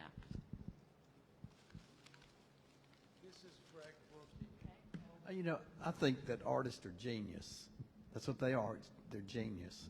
And when they put their words down and they write them and they have in their head a melody and a tone and everything else, that they write that song. And as a genius, if they're capable of saying, oh, now I want to sing it to myself more soulful, and they know how to do that because they're genius, then that's great. But if they have a crutch, such as this, that I can say, oh, now I want to hear it sound like rhythm and blues. Now I want to hear it sound like pop. Now I want to hear it sound like rock. But they had only written it as a country song. And now they decide, oh, this pop song sounds better. I'm going to sing it pop. So they've let that computer change the whole context of their song and the way it was supposed to be sung and all that. Yet the computer's going to get no credit for that, because that's not part of the words or the music. It's something that they just said, play it like this. Yeah, and so now the genius of the individual is stolen by the computer, and we've wasted. It's a cheat. No, it's a catch-22. It's a tool. Yeah, I it's believe a that tool. Too, yeah. It's a catch-22. It's like one of my voice coaches in Nashville is Renee Grant Williams. If anybody knows her, she's a world-renowned vocal coach. And she teaches specifically pocketing in songs. So if you have a certain way you want to sing a song, well, she can coach you how to sing another song. It's a coach. So you're using the coach as a tool. Are you still the singer if the coach coaches you to sing it differently? It's confusing. It is confusing. It's the same thing. It's like, is this... my musicians, I see a couple of them are here. If they got to play what AI plays, they're going to work their butts off. Is it a catch-22? It is, because it can also step you up in your game. So if you're starting out, it can be a benefit for you to sing a certain way or to play a certain way or to hear a certain part. Again, I go back to it. It's a tool. And some people, like anything else in any integrity in the world, will take advantage of using a tool to cheat. And I'm with you on that, Greg, 100%. Yeah. People will cheat, but they'll cheat regardless without that tool. Let's take this. Sure. We got several questions here. I'd like to hear from these guys. Hello. Why hasn't the music industry gotten ahead of this? Why is the music industry always on the defensive? They can't get ahead of it when things went digital. They can't get ahead of it when Spotify debacle happened. And now everything is defensive. What are we going to do? How are we going to handle this? The music industry does not seem to be handling this like the movie industry has. They seem to have a better handle on protecting themselves and their works. And I just want to know why the music industry is always just behind the curve and trying to catch up with what's happening. Why can't they get ahead of it? These are the creators. These are the people that are creating things, but yet they're always, on the defensive. Can I give you my opinion on it? I mean, it's just my opinion. In movies, we use AI generated all the time. No one cares.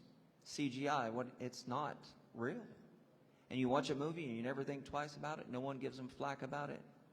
You watch it and you enjoy it. But those people aren't jumping out of a skyscraper and landing on their knees and surviving. This is not real, but we don't question it. But to answer the question how I think, technology is moving at such a fast pace, and it's ahead of us. And it's like trying to put out a wildfire. No matter how much water you throw on it, another one starts up.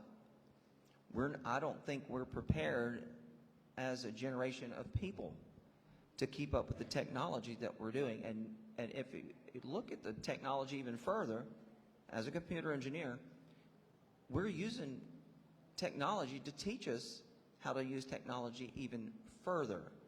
I'm sorry to tell you, but AI isn't your problem. We got intelligences coming out that don't need your input. Superficial intelligence. It don't need your input. It don't need human input. We're already there.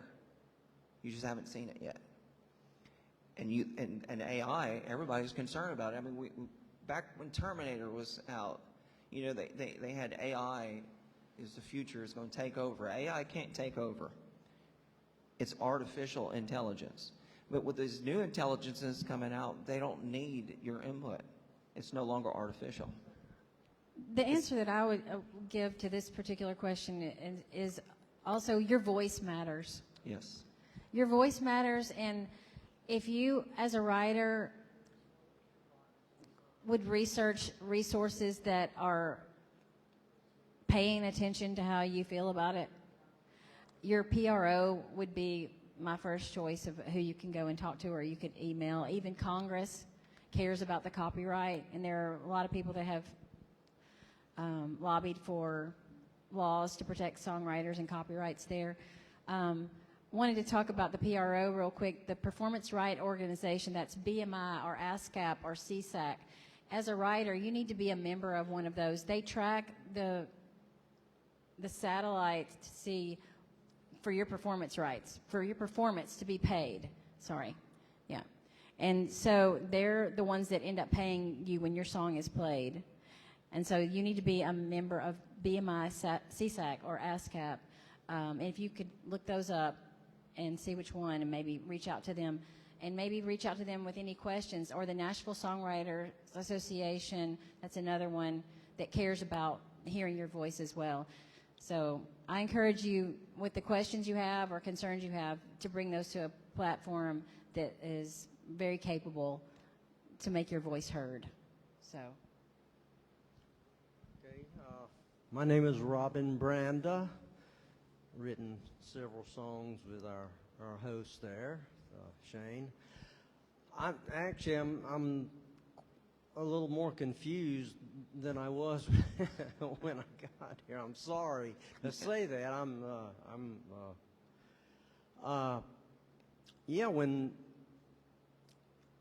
Okay, let me try to make this quick. But I got a buddy who says, I've got a cousin. He's 35 years old. He doesn't know anything about music. He doesn't know how to play an instrument. He can't sing anything. And he wrote 5 songs that my little girl loves. He told AI, write a song about poo, and it did. And he said, so what do you think about that, Robin? And I said, I think that sucks. You know, I mean, I think Chris Christopherson's rolling in his grave right now, or something like that. But Tommy kind of won me over with, Tommy updated a song, a wonderful, beautiful ballad that I love that he had written back in the 90s. But and I told him, you ought to just update this, because he used a date in the song, and so he sent it to me, and I said, my God, what a wonderful demo, and it was an AI demo. So then I kind of got on the side of AI, and Shane and I have worked with AI. Sometimes there are glitches and all that. But now, and this young lady's telling me that there's an organization where you literally don't do much of the art whatsoever. You basically you basically just tell AI to do something, and it does it. Okay, now, okay. Well, and I don't know if I have a question. I'm just talking. I apologize, but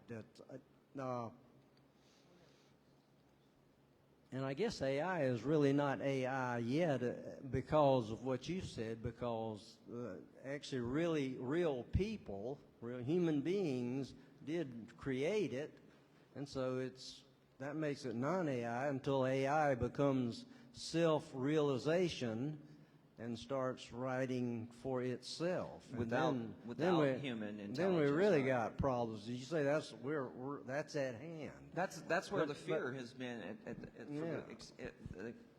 If you think about Terminator, you were talking about AI taking over the world. Well, AI just means that someone inputted it, but the technology that we're going to doesn't need our input. Now that's where you should be scared. And I'm with you over there. I didn't catch your name. I'm with you. I'm a writer. I'm a songwriter. Tommy's been working with me. Mr. Tommy Holt has been working with me for a year. Probably one of the most brilliant man I know over there. Not trying to beef you up, but yeah. Tommy? Incredible. He's been my mentor. I don't know how many songs we have sat down and gone through and didn't even get into the catalog, still learning. And Tommy's been good to me on that. And when he approached me with this, I had the same fear that you guys have. We're going to fear anything new. Because there's not enough answers for the questions, and I'm with you that we can't keep up with it. So just please understand that I'm not defending Suno or any of this stuff. I am with you as a songwriter, as what I know and how I use it as a tool. I have integrity for myself. I mean, I'm the same way, like Wendy is. When you want to show somebody your work, I couldn't talk for 3 months. And Tommy offered a tool to help me continue to write, because I said, Tommy, I can't write, I can't sing. And I got to do this, where I can mumble out some words and type them and correct it because my words weren't coming through. So I used it as a tool. So my integrity is there, but there are people that don't have integrity. And how do you decipher that? It's just like anybody else. You get to know that person. Publishing companies don't just hire anybody off the street. You get to know them, right? You want to know the person you're hiring. If you're an employer and you want an employee, you want their integrity. That's why you're interviewing them. You're trying to find out who they are. It's the same thing with any tool we use. So I'm with you on the concerns. I'm the same thing. I'm voiced out just like you guys, and your voice is important to us and to the whole world. This is more than us. And we don't know where to draw the line. I'm sure somebody's going to find a solution. More than likely, it's going to be somebody who's going to benefit from it. That's how it is. It's any business model. But us as humans, writers, if you're here, you're either a writer, inspired to be a writer, or you're just curious. Or I know there's a few of you here just came here just to find out what Suno can actually do. But I strongly suggest do the research, find the information, get you a Music Row attorney or someone who is an attorney to just go over the nomenclature and the wording. Wording in any legal term can be so catch-22. You can look at it if you're not an attorney and see it one way, but they'll look at it and say, no, that's not what they're saying. But Shane, I want to mention that. Yes, ma'am. I know you're suggesting that we get an attorney, but I also want to remind everybody that there are other ways to get that information without hiring an attorney, and that is through a PRO, Performance Rights Organization, or a organization such as NSAI. Let me get to some other questions. Sure. Do you want to finish up with something? I can say that I've also written a number of screenplays, and I was told I had a screenplay called Cutthroat Creek, and I was was going through the synopsis of that, and the guy told me, you can just tell AI to write the screenplay for you. So it's not just songs, a 120-page screenplay can be written by AI within 30 minutes maybe. Or Right. So that's also another sad option. But you kind of lose that humans, we have a certain emotion, regardless if it's positive or negative or in between. We have a certain emotion that digital is not going to capture. It's like when we went from tape to I'm digital. like you. If I'm not going to write a song with you where you and I write the words and music, just us. I mean, that's it. I don't want to write anymore. I'm with you on that too. I go, and it's fun writing with this guy right here. I mean, he's like I say, he's like a machine. All right, thank you. Thank you. Okay. George Cumbest. I'd like to thank Tommy for putting all this together for us today. It's a wonderful event and show for us. How do y'all see this affecting other parts of the industry? Y'all mentioned session players and then the professional level studios, and how do y'all see the workflow changing in recording studios, and how's that impacting Nashville? One thing I can say is the studios are alive and well in Nashville. I know that, and we're still taking the Suno work tapes, if you will, and making demos in the studio with live musicians. So, but there is a fear, definitely, that it's going to infringe on that, and in some ways, I'm sure it has.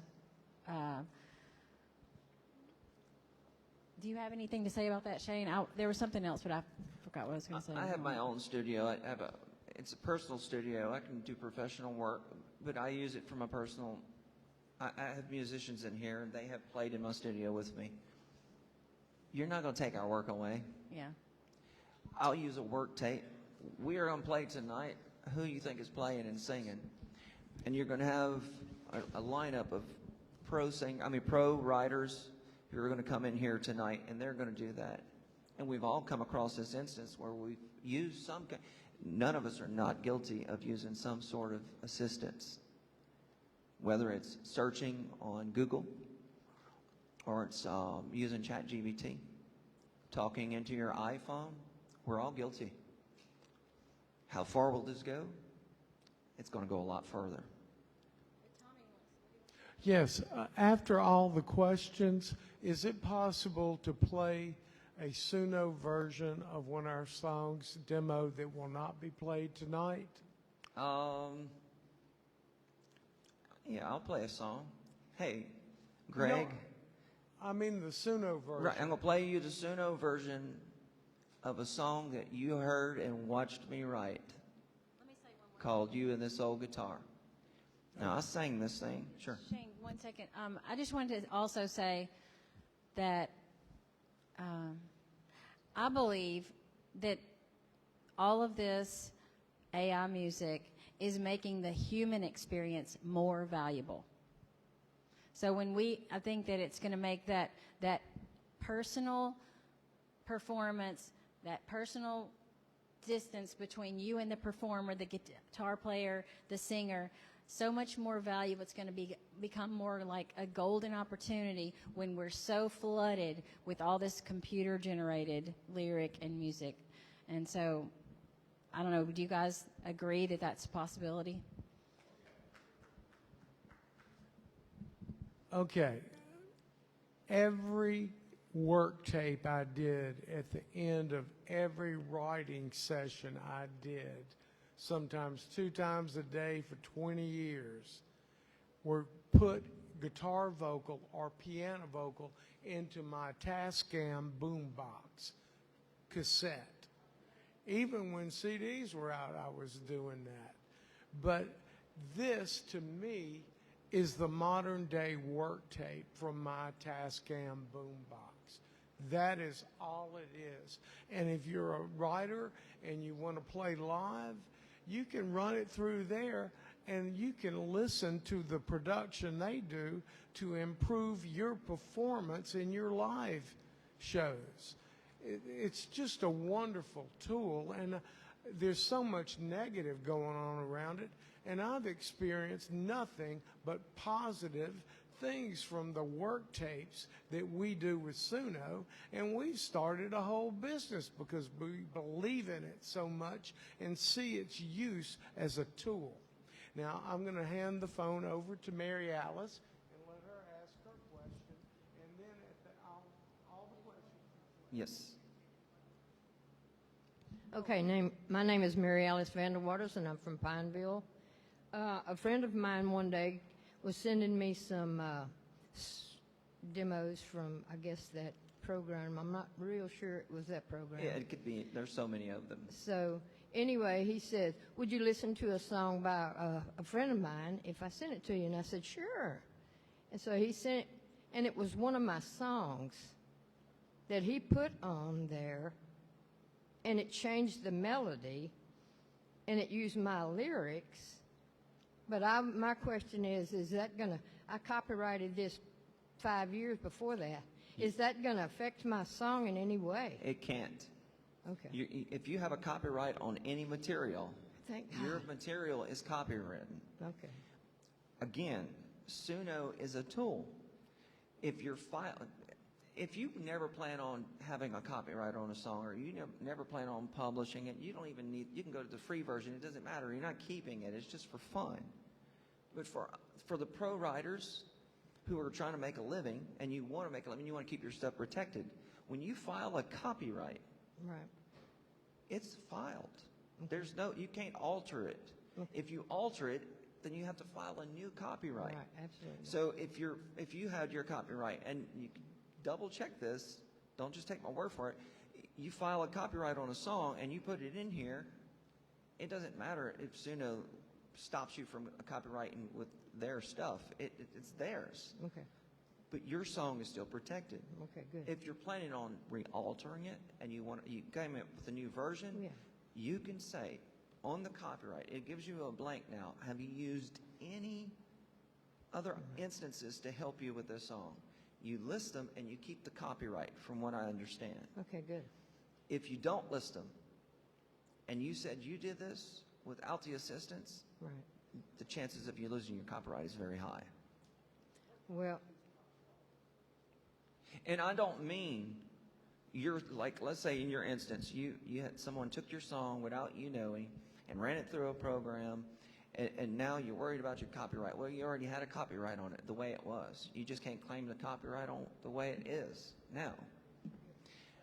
Like the song that I'm about to play for you, if you have any more questions. One more question, sure. Okay. I'm going to direct my question to you about the PRO, and I'm kind of trying to tie a couple of things in here together. Nobody is questioning whether or not Suno is a good tool, an effective tool. People are questioning how they protect themselves from people who want to cheat, and there will always be people who want to cheat. Mike asked the question about why the music industry is behind the curve. So my question is about the PRO.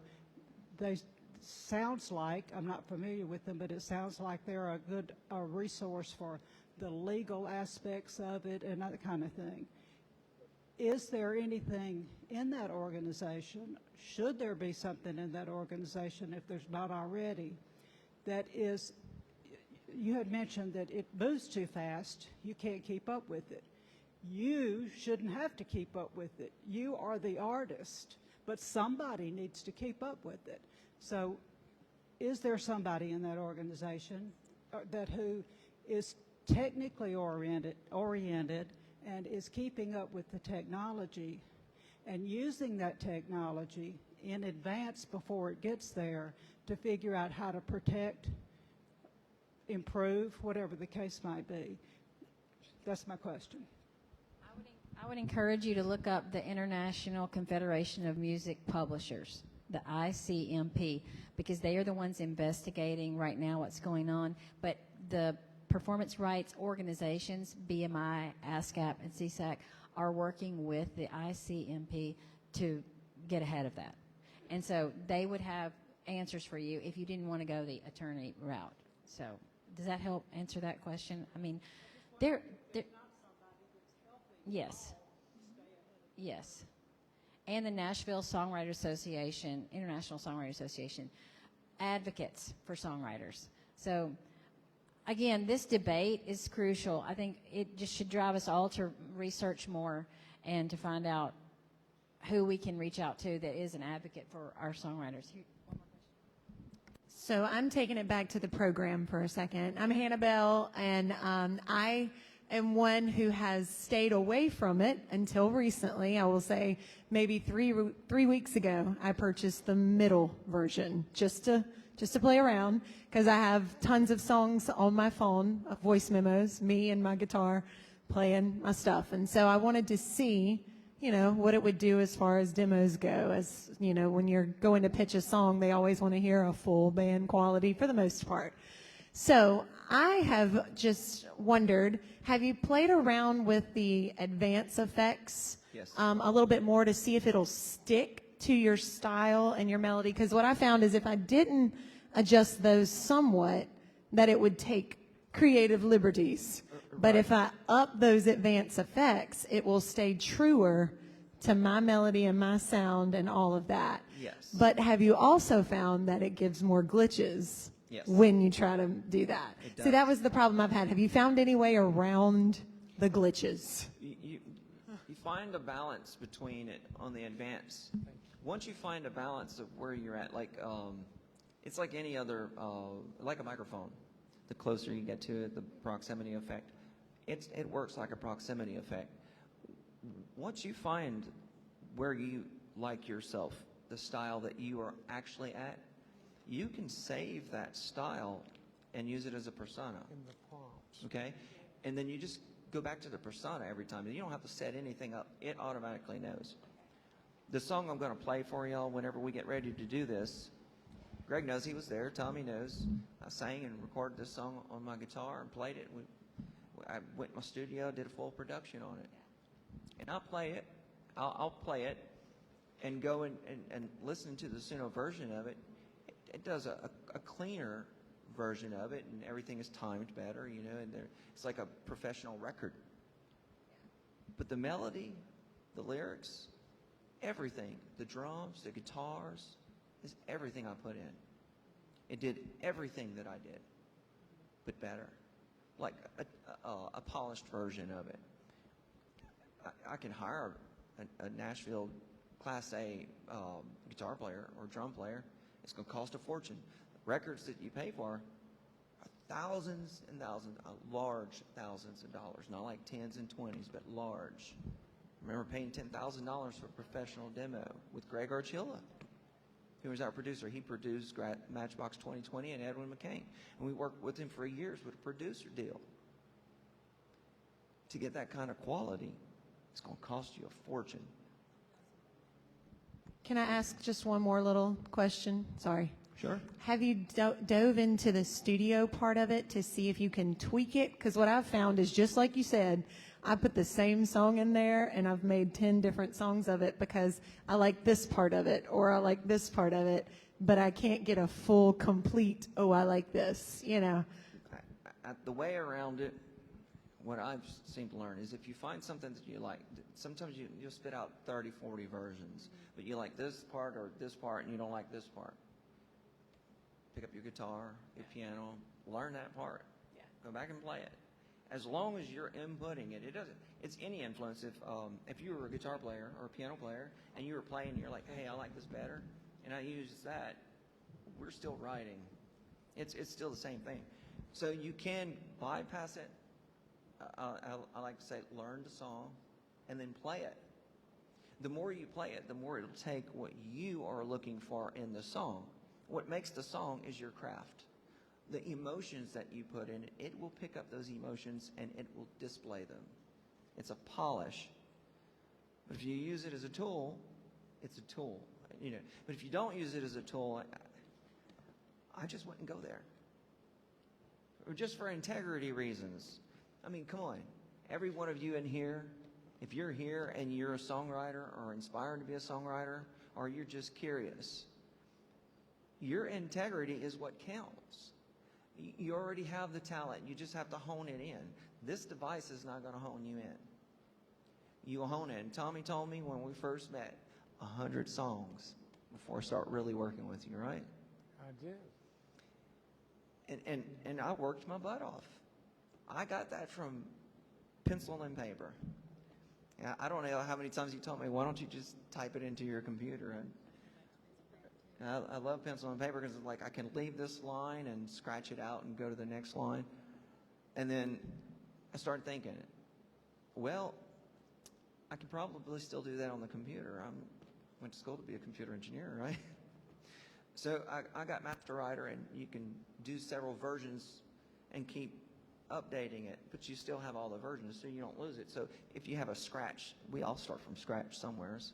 Like Odie says, you start from the title, you build the hook, you start with the chorus, build that up, go to the verses. And I've learned from Robin, I don't know where he's in here, there he is. What happened? What do you do next? And so you learn from other writers and writers who are way better than you. Like Tommy and Robin, they can outright me any day of the week on my best material. It's probably just Tinker Toys to them. What number song are you on now? 57. There you go, big boy. And- You're halfway there. All right. And I have a lot of co-writes, okay? I've done a lot of stuff by myself. The song I'm going to play, y'all. A guy, one of my friends, walks into my store. I'm Easterland Music. I'm Greg Easterland's son-in-law, and we own Easterland Music. One of my friends walks in the store with this Hummingbird guitar, and he says, my friend has this guitar. He can't afford to keep it, but it's too expensive to just leave it around. He's afraid someone's going to take it. And I said, there's a song in there. And I gave him credit on the song because it was his idea. I didn't have to do that. It's called Integrity. And he's a writer on this song. It's called You and the Soul Guitar. And my father-in-law, who was like, well, I kind of like this better, and doing the music. And we wrote it together, 3 of us. And I did a full demo on it. It's a story song, so I wouldn't expect it to knock your socks off. But I did a full demo on it. And it was pretty good. I mean, it got your attention. Now I'm going to play you the Vasuno version of it. And hopefully it's the right one because I have like 3 different ones. Sure. It's called You and the Soul Guitar. We didn't go on too long, but This old guitar's priceless.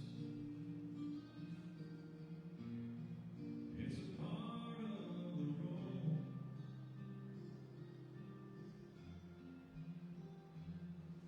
That summer now in Grand Canal in Venice, on the Paparetto.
Thank you, Shane.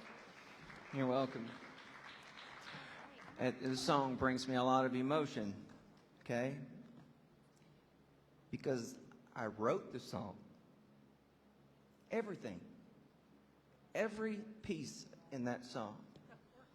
And I compared it to my father dying and my mother being left behind. Sorry. To a guitar that was brought in the store. That's what makes a songwriter a songwriter. That was the first song I wrote for Tommy. First one. And I've come a long way since then, thanks to Tommy. And as a songwriter community, that's what we do. We support each other. You write, you inspire, and make it hurt. Make it fun. These emotions, I'm sure tonight I'm going to cry when I do Tommy and Verlin's song.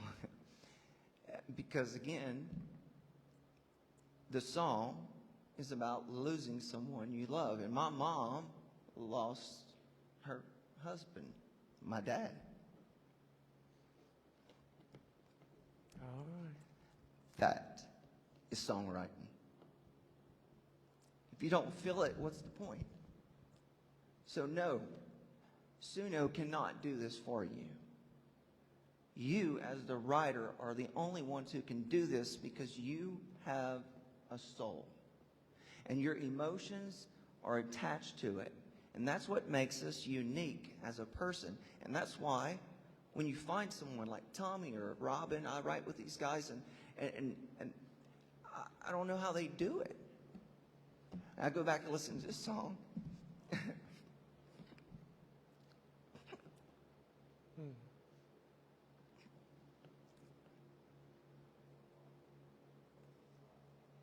Sorry. You can doubt yourself all day long because you want to get to the next level. But don't forget where you came from. Tommy didn't break me down. He seen something in me. I didn't.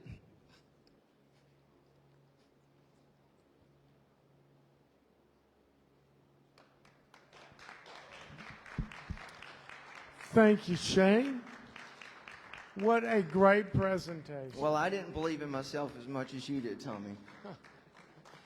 And I'm proud to be here today because of this man. And if you know him, you know he's a genuine man. He's a good man, and he's a great songwriter and a great mentor. Thank you. Now you're going to make me cry. Break out the Kleenex. Well, and that's what songwriting is. We're inspired to pull out your emotions that you bury. Write about stuff that you've experienced. Write about things that you have gone through or you're going to go through or that someone else has gone through, because I guarantee you someone will feel that. And again, computers can't do that. When you feel a song, the emotions behind the singers putting it in it, or when we're up here performing today, like I said, I'm sorry, you might have to bear with me, and Tommy, I'm sorry if I sit there and cry for 5 or 6 minutes, but that is the most beautiful song I've ever heard. Wow. And it's so sad. I've rehearsed it probably 40 times and cried through it every time. And my wife, who's supposed to be singing with me today, she stays in the other room when I'm singing because she's crying too. And and how old is this song that you? That was written probably in the late 90s, maybe early 2000s. I really don't remember, but it's probably the early 2000s, right before I left Nashville to come home to have 20-year retirement of no creativity. I was down. I gained 40 pounds. I was in my dark ages. Thanks to George Cumbus, who asked me if I would do this. I said, I think I've got one more in me. And so we're here today after a year of working every single day for a year to prepare for my vision of this festival.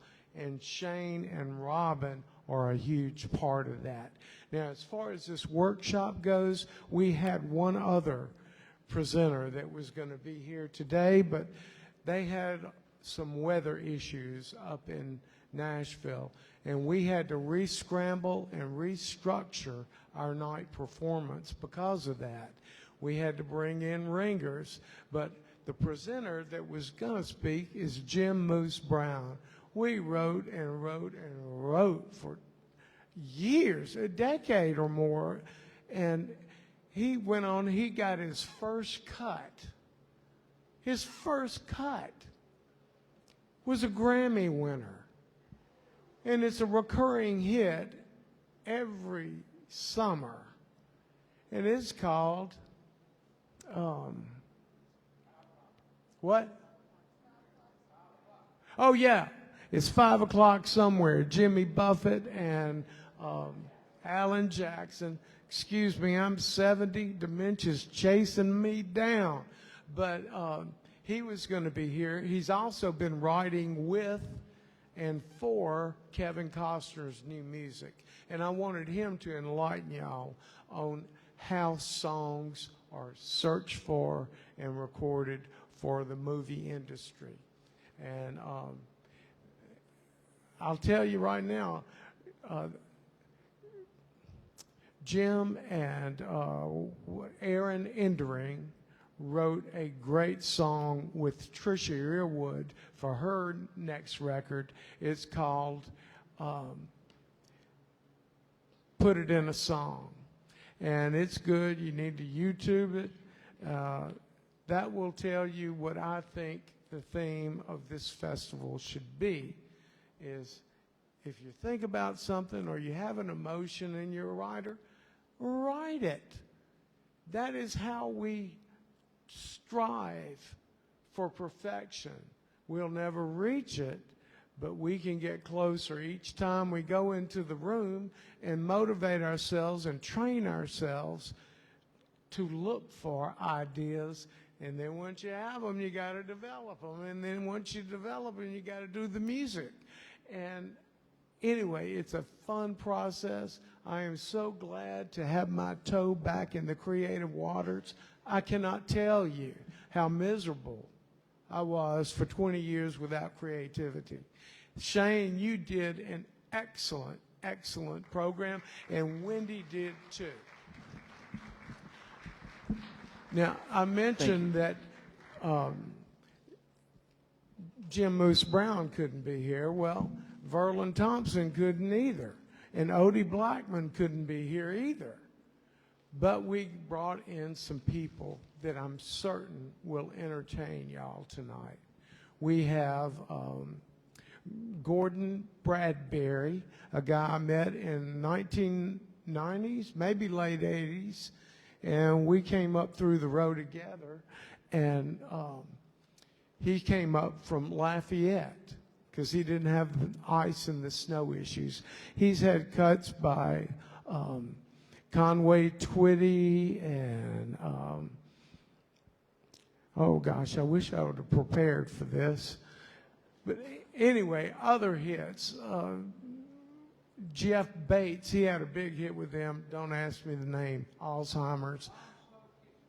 Okay, Long Slow Kisses. Yeah.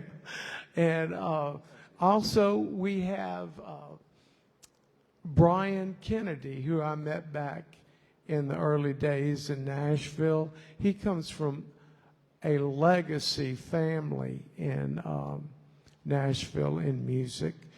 And he had 3 number ones with Garth Brooks, wrote with Garth a lot. I'm sure you'll be entertained by him. Just as a solo performer, he could carry 2 or 3 hours by himself with a guitar. He's incredible. And Wendy was going to perform tonight too, but Jim Moose Brown couldn't make it, and he was going to back her up. So she was just here for the workshop. And who else do we have? Carolyn Dawn Johnson. Oh, my word. Y'all know what I love about Carolyn Dawn Johnson? Everything. From everything she does to how she laughs to her energy, her support of her children. She is amazing. She had a great career as a songwriter and still does, but she also had a career as an artist. And I was lucky enough to get on her first record. We had a top 10 hit. Let's see, who else do I have? I should have made notes. I've got to fire my manager, Shane. But then we have, I guess I've gone through them all. It's going to be a fun, entertaining evening, and I hope y'all all will give it a chance to come back this evening and see local and regional talent, as well as the performance by Shane doing 7 songs that we wrote this year for this festival. And it's to honor Roger Cook, who was supposed to be here. And I am sorry that they could not make it, but I think we've scrambled and made a worthwhile program for y'all. I want to thank each and every one of y'all for joining us today, and I hope you leave here with motivation and information that will propel your career to the next level. That's all that we are trying to do here, is create a creative community where people can thrive and grow in a supportive environment. And I thank you all for attending, and I want to thank the sponsors who've made all of this free and possible to this community. And I will see y'all tonight.